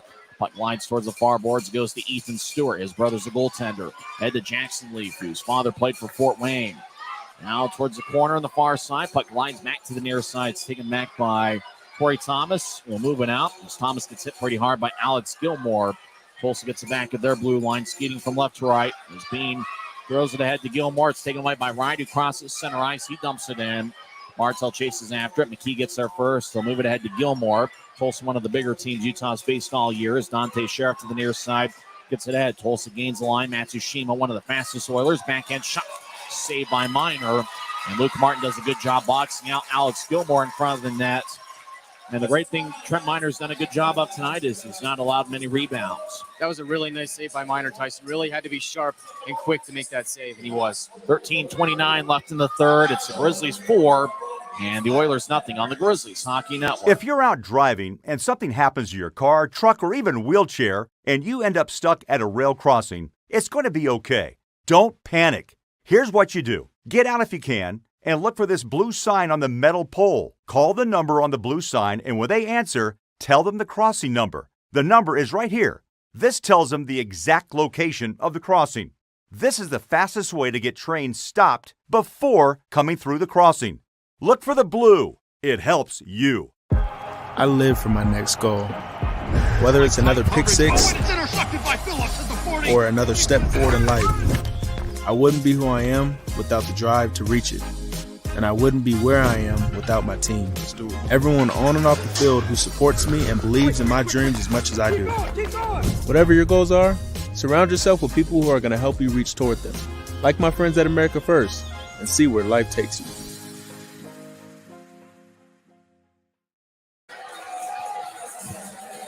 Utah leads 4-0, 13:29 left in regulation. Tulsa's outshot Utah 26-19, but the Grizzlies have the 4-goal lead as Cameron Wright has two goals as the Oilers win the draw. Left wing shot saved by Minor, and it flips out of play with 13:23 left in the third. Trent Miner, Tyson, he's been great. And I really think however far the Grizzlies go is going to depend on the play of Trent Miner. And right now he's heating up at the right time. He's played all 3 games in the series. He's looking to pick up his 3rd win. Trow's giving me in the far circle. Big crowd here. Sellout at Maverik Center, second sellout of the year. As Traw goes towards the left point, Tulsa tries to drive it to the corner, and it goes out of play. 13-18 left in the 3rd. Grizzlies need at least a standing point tonight, as Wichita lost 5-4 in a shootout to Allen. Kansas City won tonight, so the Grizzlies' first-round opponent will be the Idaho Steelheads. That's assuming the Grizzlies hold on to the 4-0 lead. Grizzlies have done a good job protecting leads this season. As the Grizz win the draw, Luke Martin skates down the middle as Sheriff is chasing after him. Martin gets to the Tulsa blue line and loses the puck as the Oilers get it back. They cross center. Oilers don't have numbers. Matsushima skates down the middle. High slot, lefty shot. Saved by Miner. And Trent holds on. He's got his A game. That shot might have gone high if he didn't glove it. But the 6'1 goaltender makes the save. A fan asked on YouTube, why didn't Bertuzzi serve his 10 minutes? He did get a 10-minute misconduct after taking the 4 minutes for a double minor for roughing. 1:11 into the 3rd period. Maybe Jarvis got the 10 minutes and not Bertuzzi. Not entirely sure. So we can't really answer that. But I mean, Jarvis is still in the box right now. So maybe it was him and there's a mistake in the box score or something. Perhaps. As puck ends up in the near corner, as Tulsa on the right side will bounce it off if Fitz. It goes to center ice. Now Jamison crosses center ice. He'll skate over to the right side. He'll step over the blue line. He'll take a shot, kick save by Manella to replace Riley Morris after Cameron Wright scored Utah's 4th goal. As the Oilers out to neutral ice, they cross center. So McLaughlin lifts it in and bounces off the boards on one hop in the near corner. Semick will tap it off the glass. It goes to center ice. Chris Perna gets it for Tulsa. He moves ahead to McLaughlin, who will tap it in from the Utah blue line. McDonald chases after it. Good to see the captain back after missing 3 straight. He'll slide it to Mick Messner, number 25. He gets the Utah blue line. He gets hit. Puck ends up in the Tulsa zone as the Grizzlies make a line change as McKee glides over and gets it. As the Oilers spread the ice, Tulsa has outshot Utah 28-20. 12-10 and counting left in the 3rd. Pass head glanced off a right stick. Right on hat trick watch. He'll drop it off for Betts. Back to Wright in the right point. He'll slide it across to Martel. Martel centers out in front to Betts, who swings and misses. Now Betts and Wright collide as both guys were going after the puck. Martel to the near wing boards, gets it. Martel dances around and he'll get it over to Kyle Betts. Betts number 61, rolls it along the boards. Aaron Tho gathers it in the near corner. Far corner. Tho over to Martel as it goes from corner to corner. Now Wright gets it in the high slot. He'll take a righty shot. Saved by Manella as Cameron Wright looking for the hat trick. But he scored a lot of goals out in front of the net, but he fired away from the left point. And Manella kind of had a tough time spotting it at times, but he was able to make the stop.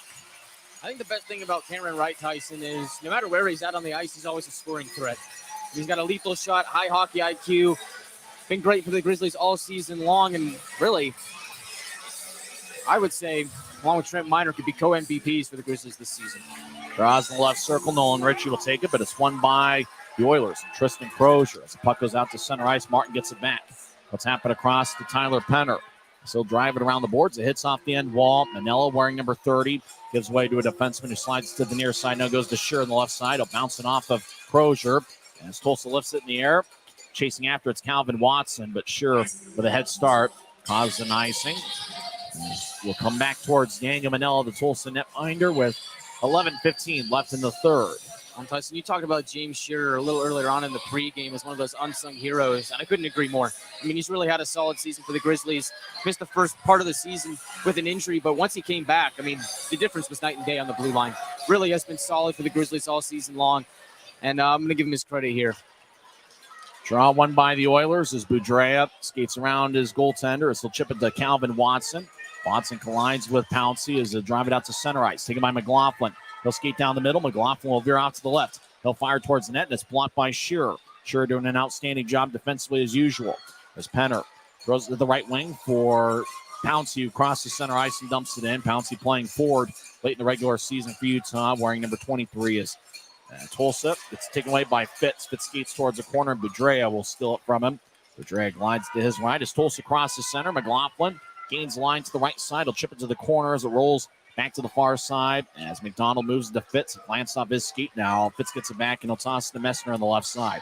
Messner gains the line. Still trying to get it to Semick. It's a bounce off to Semick. Glides towards Fitz, who feeds to the right side for McDonald. He'll take a righty shot. Glove saved by Manella. 10:22 left in the third as the captain had a good look from the right side, but Manella makes the save. And Connor McDonald returns to the lineup this evening after missing some time with an injury. Good to see him back in the lineup. And really, he's done a good job leading this team all season long. He's a leader in the locker room, leader on the ice, leader of the blue line, and he leads the team in plus-minus, although you make that case that Jordan Martel, ever since he came over, has had a better plus-minus. But Connor McDonald, good player all season.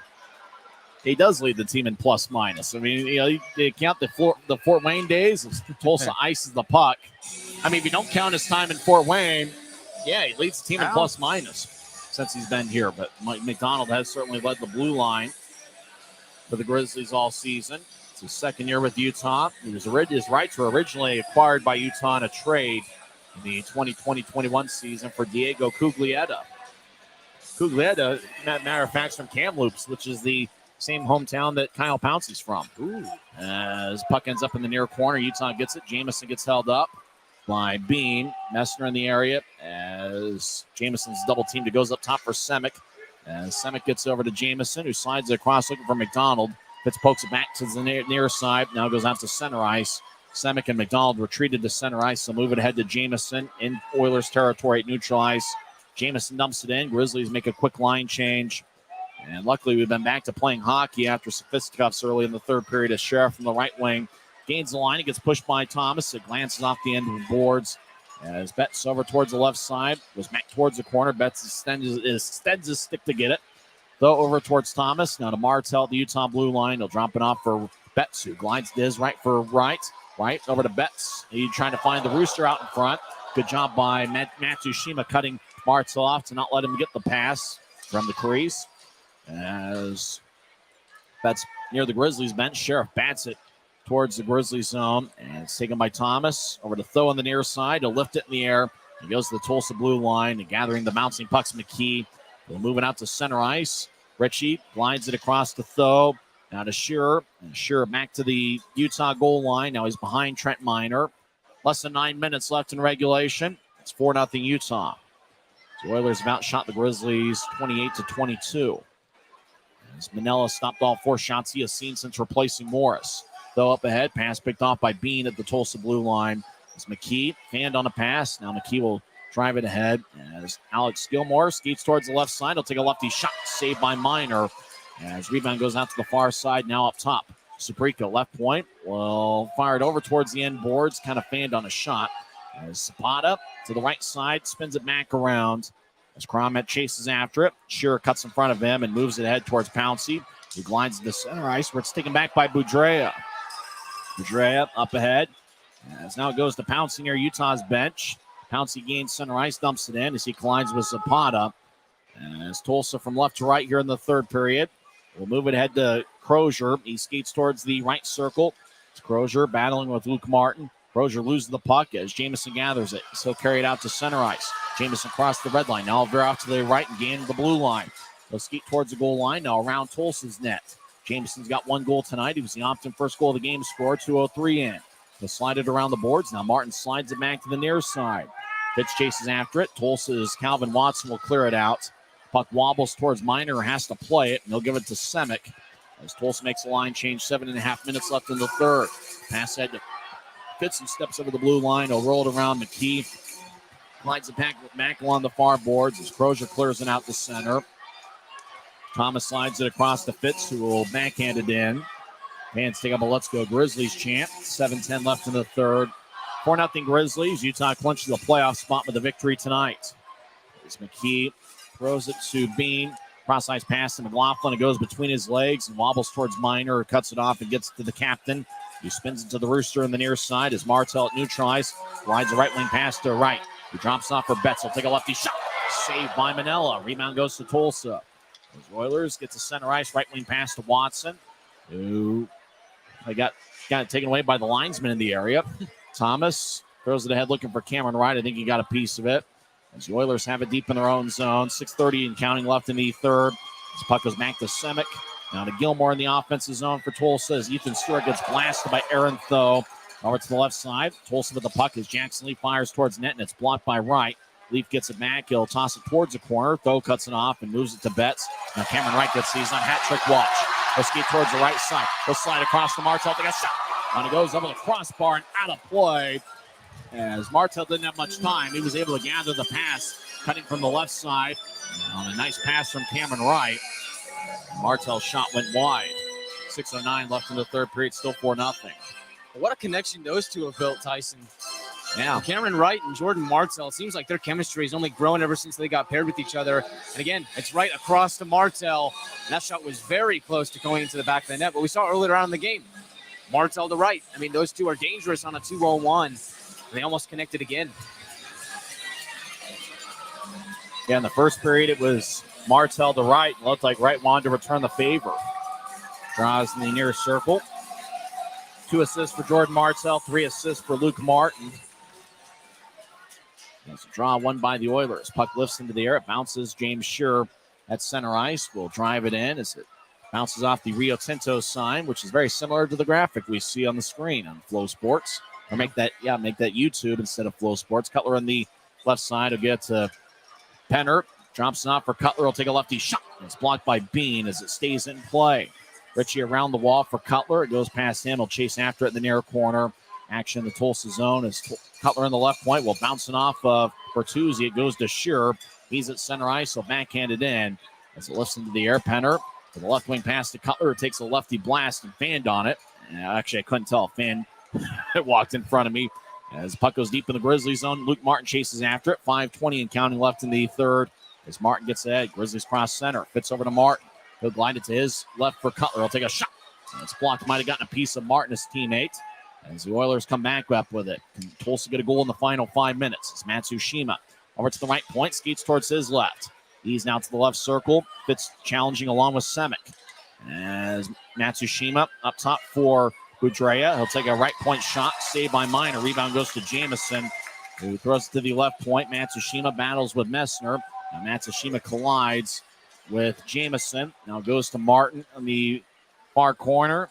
Now to Semick, who lifts it high into the air as it comes down at center ice. Almost hit the roof. Now Tulsa gives a fan a souvenir. Boy, hopefully it hit an empty seat as it goes out of play. 4:36 left in the third. It's 4-0 Grizzlies on the Grizzlies Hockey Network. Maverik's new bean-to-cup machines always deliver a freshly ground cup of coffee on demand, so you can enjoy any of our premium roasts at their best, day or night, hot or iced. Enjoy a fresh cup today. When you pay with the Nitro card at Maverik, you always save 10 cents or more on fuel every gallon, every day. And you could save a whole lot more thanks to Nitro Best Price. Pick up a Nitro card and upgrade your Adventure Club account.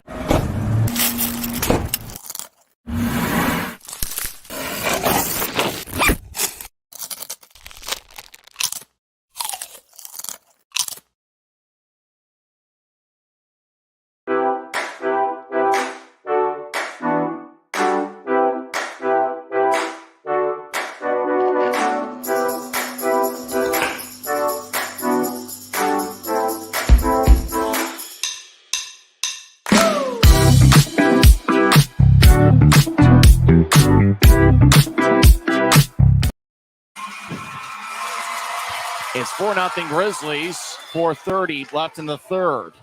As the puck goes out towards center ice. As the Grizzlies get it. Messner crosses center. He'll throw it to the right wing for Fitz. Fitz with a blast. Saved by Manila, and it goes out of play. Who's that in front of Colin Lee? I can't tell from here. I think that might be number 8. We'll see if we can get confirmation.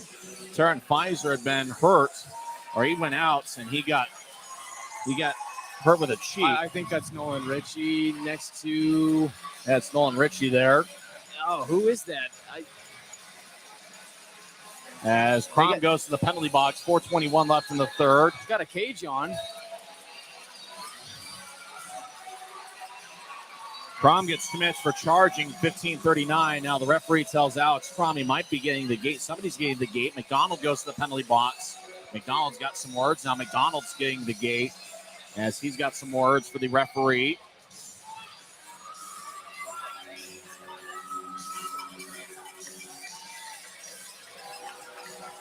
As McDonald heads to the locker room. I think it is number 8. He's got the cage on. Taryn Fizer's on the bench. Crom ran into McDonald at the Utah blue line.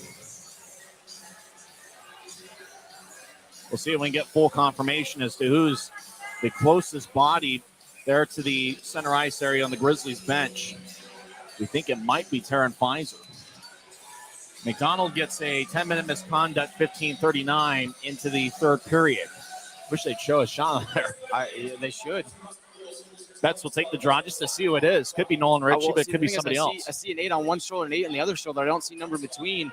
And he's wearing a cage. We hadn't seen anybody wear a cage entering this game. I think that might be Taryn Fizer. If it is, that's unbelievable. We'll see if we can get some confirmation on that. As 4:21 left in the third period. Grizzlies going to get a power play as Alex Crom got 2 minutes for charging. McDonald got a 10-minute misconduct, though, so he's in the locker room. Yes, that's Taryn Fizer. Wow. Fizer's on the bench for the Grizzlies. As Wright over to the right side on hat-trick watch shot, saved by Bean. As goes over to Luke Martin, that's outstanding news if that is, in fact, number 8. As Cameron Wright gets the puck, he skates towards the left side. As Wright drops off for Martin. Grizzlies 7 power play goals in this series. Over to Betts. He skates towards the left corner. Betts around the wall. Nobody was at the right point as the puck glides towards the Grizzlies zone.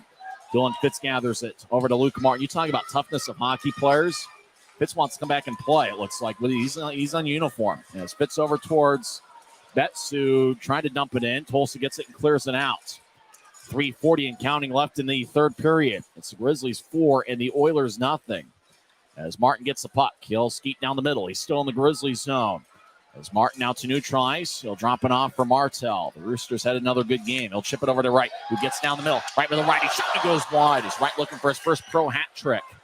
As Martel, Kyle Betts in the area. I think we've only had one hat trick this year, and that was Brandon Cutler's 4-goal game earlier this season. As Martel will slide it to Luke Martin in the left side. Martin at the point. We'll throw it back to Martel. Thanks to my brother for spotting that Fizer might have been on the bench there. Right across to Martin. One-timer, and he scores!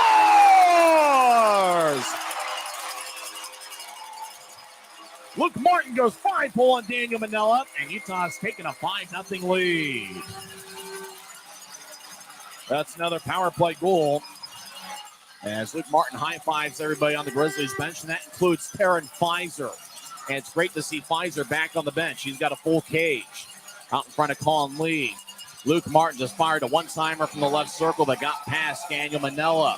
Wright's going to get an assist. So we'll have 2 goals and 1 assist tonight. But didn't get under him, didn't get over him. It just went through Daniel Manella. Martin gets his 10th goal of the season in this league. Martin had 10 goals last year for the Grizzlies. He had 8 for Jacksonville and now 2 with Utah. As Martin gets the goal, and Martel and Wright should get the assist. As Watson over the near side action in the Grizzlies zone. Less than 3 minutes left in the third period. As Tulsa throws to the right side. Puck bounces off the stick of Watson. Goes to Cutler. He moves ahead. It bounces off of both those backside. As Tulsa crosses center ice. Crozier.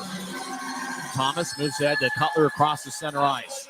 As Cutler gains the line, he veers off to the right. Utah leads 5-0 as Grizz will be in the playoffs. Whistle blows, and I think Utah was called offside, and nobody heard the whistle. Well, that Martin goal might as well put a bow on it. Send the Grizzlies to the Kelly Cup playoffs. Send them up with the Idaho Steelheads. Looks like there's an issue with the stanchion over deep in the Grizzlies zone. That's why they stopped play with 2:33 left. We're getting a shot of the bench here on the Jumbotron. There's that is number 8, Taryn Fizer, with a smile on his face. With a smile on his face. And that makes my amazing day. To see. I feel so much better. I can't believe he's that was back. Tough. I mean, he hasn't taken a shift. He's just been on the bench with guys kind of rotating around him. I'm surprised the fans aren't responding. I'm really surprised the fans aren't responding. That is Taryn Fizer. Now the fans notice. Wow, it's great to see. Yeah. He's probably itching to get back in the game. Yeah. Fizer, he's not feeling great. Martel pats him on the back. That makes me feel a lot better seeing that he's okay.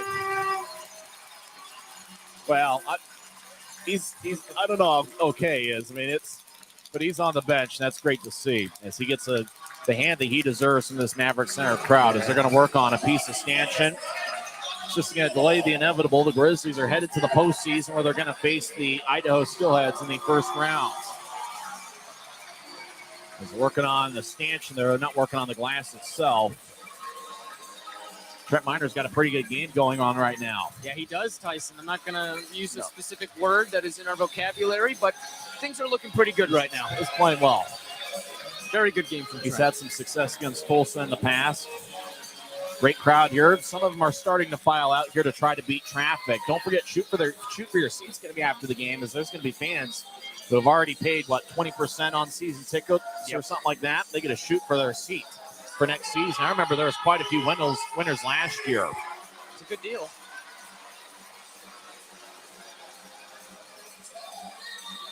Looks like they've worked on the stanchion and got it back in place. Tulsa has outshot Utah 29-26.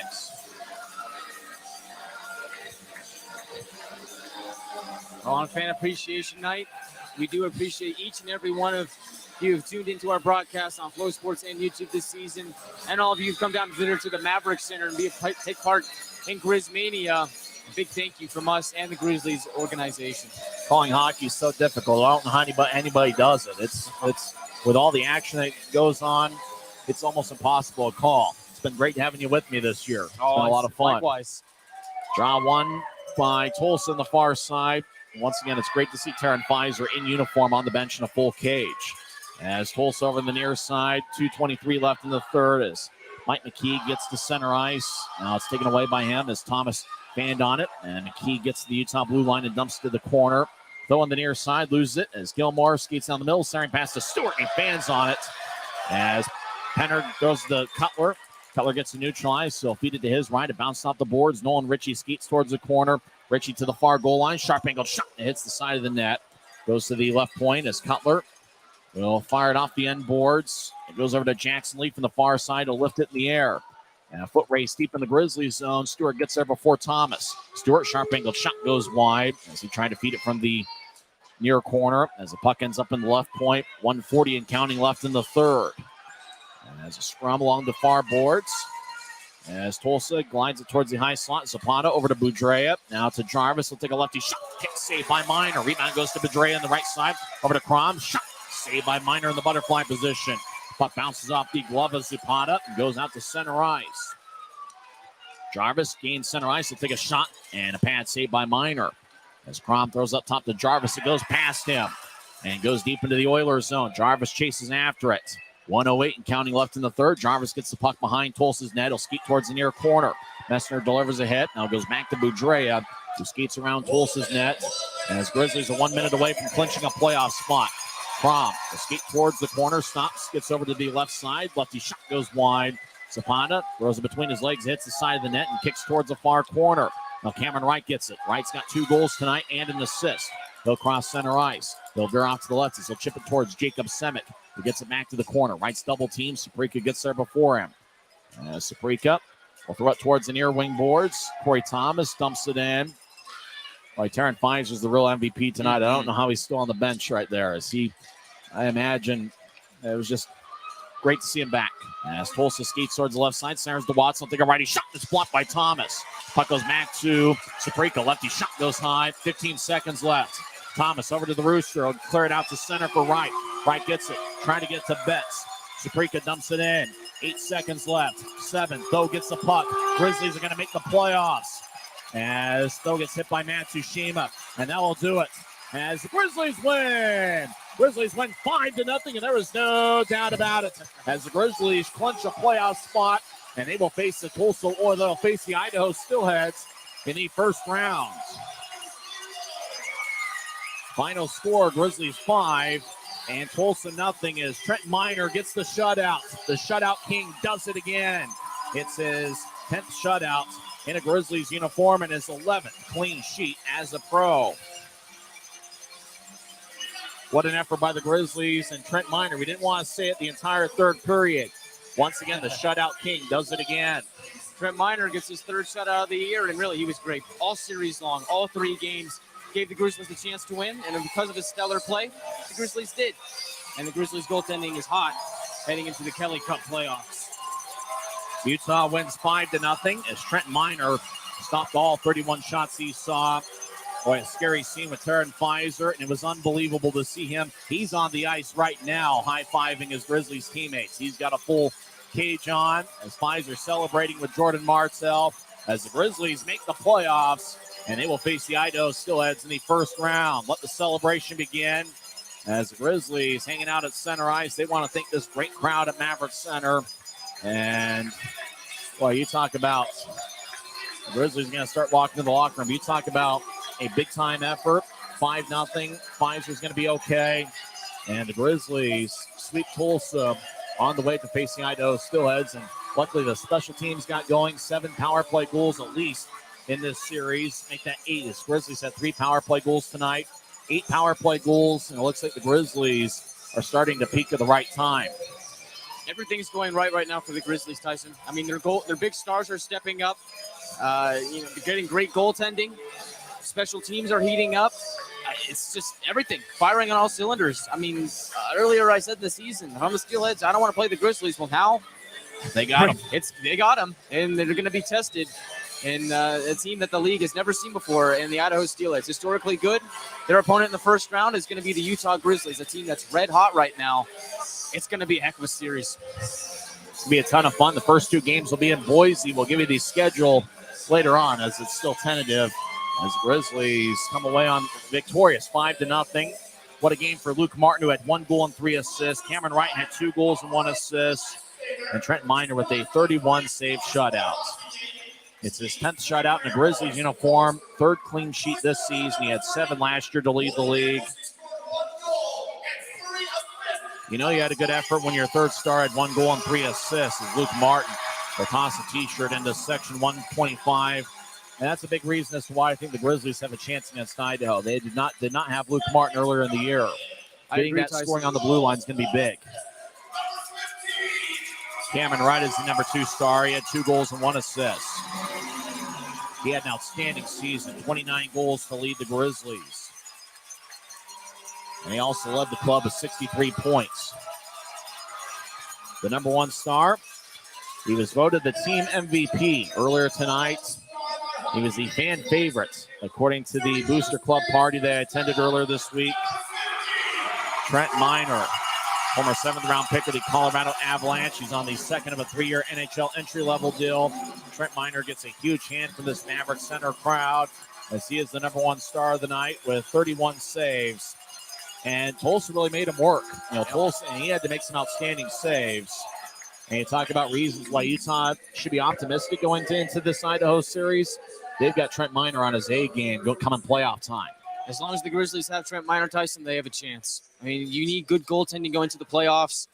And right now the Grizzlies have it. And, oh, by the way, Garrett Metcalf is a solid option as well. So I like the Grizzlies goaltending tandem heading into the postseason. I think if they continue this play, the Grizzlies have a chance to go far. Utah 5, Tulsa nothing. The Grizzlies are in the playoffs. 2-3-2 format. First 2 games will be in Boise. Middle 3 games will be at Maverik Center. And then, if necessary, games 6 and 7 will be they'll be at Idaho Central Arena. Should be a fun series. Post-game show starts in 30 seconds. As Utah is victorious, and they've earned a spot in the 2023 Kelly Cup playoffs. 5-0 is the final score on the Grizzlies Hockey Network.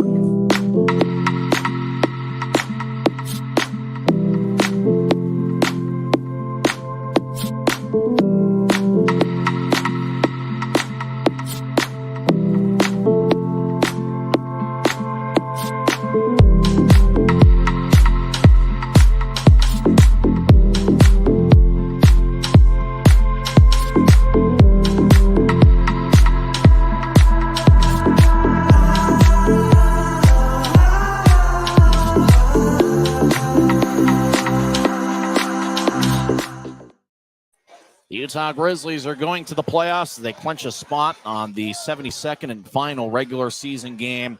It was fan appreciation night and a huge crowd, a sellout of 9,693. Saw the Grizzlies win 5-0 as Cameron Wright was outstanding with 2 goals and 1 assist. Luke Martin had 1 goal and 3 assists. Keaton Jamison and Brandon Cutler each found the back of the net, and Trent Miner stopped all 31. It was also another good game by the Rooster, who had 3 assists. And the best news of the night, not only the playoffs, but Taryn Fizer responded on the bench as Taryn Fizer took we believe, a skate to the face.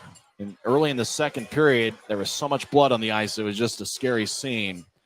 And, we had heard that he'd gone to the hospital, which would have been understandable. And maybe it's possible he did. Heck, we know. But late in the third period, I think it was my brother that actually texted me and said, that's Fizer on the bench. Make him a Grizzlies insider. We should. Might as well. He's got Flow Sports. But, it's just like, wait a minute. So we look over there and we see a player in a cage. And it's like, that can't be. Yeah, nobody started this game. That turn fine, and then just look over there. You see the 8 in the side of the jersey, which are easier to spot than Tulsa's side of the jersey numbers on the arms, on the sleeves. And it's just like, wait, that is number 8. And that's the best news of the night, to see that Taryn Fizer was in uniform. He didn't come out and take a shift, but I think if he did, I think the place would have just gone. Oh, the roof would have blown off. This place wouldn't have a top. I can't believe it. Really, it's just. I'm so happy to see him return. Even if he didn't play a shift, that was gruesome. That was tough to see in the first period, and it really it sucked the mood out of this atmosphere here at Maverik Center. Fan appreciation night, Grizzlies, the chance to go to the playoffs. It just sucked everything out of the building, and it had me downbeat. And you never want to see a guy go out like that, but. It brought a smile to my face to see Taryn Fizer back, and I couldn't believe it was him. I saw the 8 and I saw the ball, and I was like, that's got to be Fizer, but how? I got to applaud his resiliency, man. Wow, and that's great to see. And not only is that good to see for us and the fans, but it's good for the Grizzlies as a team to see that he's going to be okay. You don't want to have that lingering over you heading into the playoffs, or for any matter that is. So great to see Taryn Fizer back. Well, we got to have a celebration in the locker room. I imagine some cold beverages are going to be consumed as Utah wins 5-0. Nolan Ritchie's going to have to settle for a Coca-Cola product, though. He's just 20 years old. Well, we got him. And he's been outstanding. It was great to see after some fisticuffs early in the third period, the both teams just kind of settled in and played hockey the rest of the way. And for the Grizzlies, they've battled with a lot of injuries, and really that's part of what kind of made this season difficult. You look at the injury list for the Grizzlies, and it's a half dozen players. But, it looks like they're making shoot for your seat a little bit more difficult this season, as there's quite a few winners last year. Shoot for your seat with the season ticket holders. I think it's the 3rd or 4th year that they've done this. And really for the Grizzlies, you talk about that matchup with Idaho. They had an historically good regular season. Steelheads won 7-6 in overtime against Rapid City tonight. Utah went 4-13-1 against the Steelheads this year. But it almost feels like, based on the forward lineup the Grizzlies have, based on some of the other things, having Luke Martin, having a stable blue line. Kyle Mayhew was called up to the AHL's Colorado Eagles today. Did they get Mayhew back at some point? Hard to say, but with Trent Miner looking as good as he did in net, and the Grizzlies scoring 8 power play goals in 3 games against Tulsa, I think the Grizzlies, if they're going to have a chance against Idaho, they're going to have to play their best hockey. I think going into this playoff series, I think you have to like the way the Grizzlies are looking. There was a point in time, Tyson. It's hard just to think back and just really think about this, but there was a point in time where the Grizzlies were 6th in the Mountain Division. There was a point where they were last. Yeah, they were in last place at one point. There was a point in time where the Grizzlies were at the bottom, and now they're here in the Kelly Cup playoffs.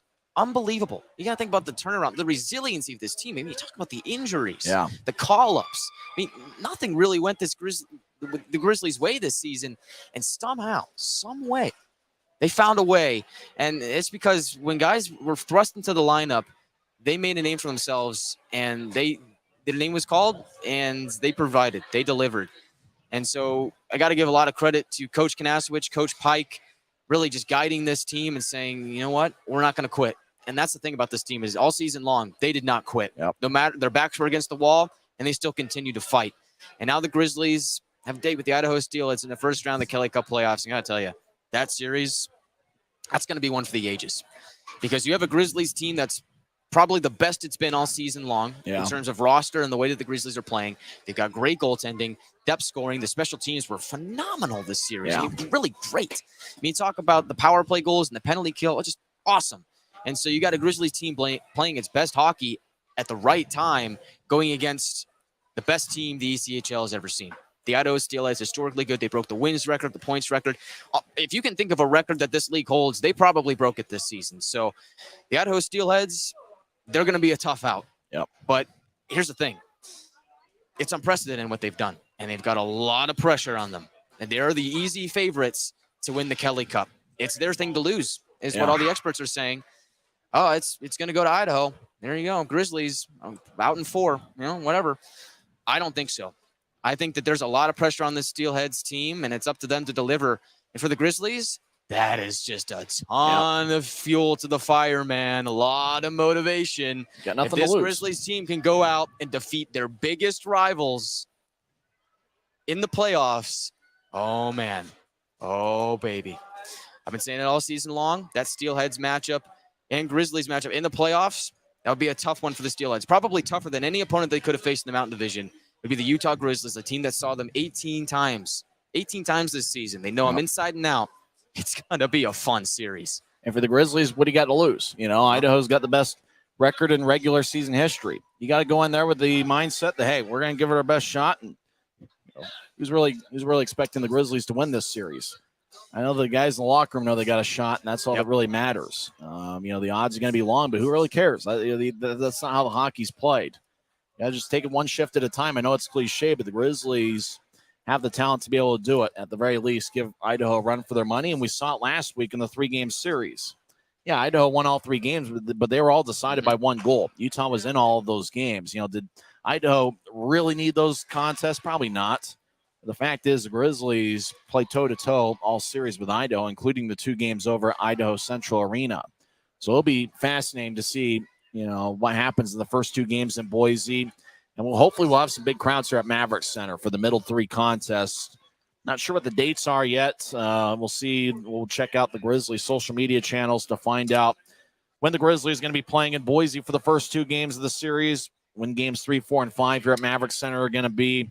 Hopefully the schedule will be released soon. We do know the Grizzlies are in the playoffs. They completed it and clinched a spot with a 5-0 victory. And for the Grizzlies at home this season, they were 19-17.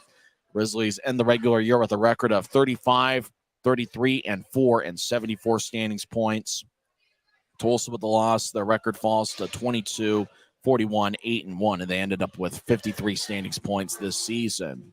They're continuing to shoot for their seats, their season tickets on the ice right now. It's going to be a fun series. Grizzlies and the Steelheads, and hopefully we'll be able to call the action either at the arena, Idaho Central Arena, or over in Boise, or maybe we'll be in the lobby at Maverik Center, or maybe we're going to be right here if there's not an event sitting high atop section 114. I'm not sure, but it's just a 5-hour bus ride. I know tickets are going to be very tough to get in Boise, as the place only holds about 5,200. If you can find a way to get a ticket for those first 2 games, I'd certainly recommend it. It's going to be a great series, and for my money, it's the best rivalry in the league, the Grizzlies and the Steelheads. And for those wondering, Taryn Pfizer was spotted on the bench and looks like he's going to be all right after what happened in the second period. Just a good night all around. Yeah, and it wasn't looking like it was going to be in the second period, but it's good that we consider with a smile on our faces. The Grizzlies are going to the playoffs. That series against Idaho, man, I think that might be one of the greatest series this league has ever seen. I'm going to hype it up. I think it's going to be great. I don't think the Grizzlies are going to be an easy out. I think they're going to come out there, and I think they're going to be ready to play. Just knowing Ryan Knaspich as a coach and a player, you know that he's going to have this team ready to play. Yeah. And over the last few series, the Grizzlies have looked just that. You think about them losing those 3 against Idaho, but you're right. The Grizzlies were in it in every single game, losing by just a goal. So it's going to be a lot of fun. This Grizzlies team is special, man. And I really thought that this Grizzlies team did not deserve to be eliminated here today or at all. This team deserves to make the postseason. Even though they had their ups and downs, they found a way to battle through. And so this team is too special to miss the playoffs, Tyson. They got a good thing going here, and it's going to be a tough challenge against Idaho, but bring them on. I've been saying that all season long. Bring them on. Grizzlies are on the hunt for a Kelly Cup, and it will begin on Wednesday night. First two games of the playoffs. Boise's been trying to sell tickets for, 3 weeks now? I've been able to. Game 1 will be on April 19th, and Game 2 will be on April 21st, as the Idaho Steelheads will host the Grizzlies. And it'll be an interesting set. First two games, April 19th and 21st. That's Wednesday and Friday over at Idaho Central Arena. We'll get the Grizzlies home games. When we get them, we'll see them on the Grizzlies social media channels. Somebody just won there. I don't know if that's official. I think they're practicing. Somebody just put it in the back of the net. I don't think it's official now, but somebody shows that it can be done. Some guy in an Avalanche jersey over there. Well, let's go find some food and cheer on the people for Shoot for Your Seat. It's been a great regular season, but the great thing is we don't have to thank everybody right now. As Grizzlies are in the playoffs, Game 1 will be on Wednesday night. You can catch all the action on Flow Sports and audio right here on the Grizzlies YouTube channel. Any final thoughts before we head out of here? We technically don't have to say thank you. The season's not over, but I'm going to do it anyway. I mean, Grizzlies fans, Grizzmania, you've been great all season long, making this billing special. And as I said, it's not over. So come out here for the playoff games against the Idaho Steelheads. If you can't make it, tune into YouTube or Flow Sports, and we'll have the game for you. But it's been a great season, and I'm glad that it's not over. Yeah. And, oh, man, it's going to be so much fun. I can't wait. It's going to be a lot of fun. Game 1's going to be on Wednesday night. 6:45 pregame show, face-off about 7:10. You can catch Kiki Crum's post-game article at UtahGrizzlies.com. But the great thing is we're not done yet. We're on the hunt for the 2023 Kelly Cup. We're on the hunt. It's time to feast. You know what's on the menu? Steelhead. Because bears eat fish. Really? Fun fact. Yep. Utah wins 5-0 as Trent Miner, the shutout king, does it again. His 10th shutout in a Grizzlies uniform. That is the all-time record. In fact, he broke that record a few shutouts ago. His 10th shutout and 11th as a pro. He had one shutout in the AHL towards the end of the 2020-21 season. Well, now I'll wrap things up here from Maverik Center. As Jordan Martel was outstanding with 3 assists. Luke Martin, 1 goal and 3 assists. Cameron Wright had 2 goals and 1 assist. Brandon Cutler and Keaton Jamison each found the back of the net. Despite the fact that Tulsa outshot Utah 31-26. The Grizzlies get another 3 power play goals. Utah had 8 power play goals in the series. In fact, they went 8 for 15 on the power play during the 3-game series. We'll see what happens on Wednesday night. Game 1 of the best-of-7 series between the Grizzlies and the Idaho Steelheads will be on Wednesday night. 6:45 pregame show, 7:10 face-off. Game 2 will be on Friday night, and then the scene will shift to Maverik Center for the middle 3 games. Game 5 will be if necessary, as well as Games 6 and 7 over at Idaho Central Arena. For Kiki Crum and Guy Chiarenza, I'm Tyson Whiting, and it is what it is. We'll talk to you on Wednesday night for Game 1 of the Kelly Cup playoffs. The Grizzlies are on the hunt for the 2023 Kelly Cup on the Grizzlies Hockey Network.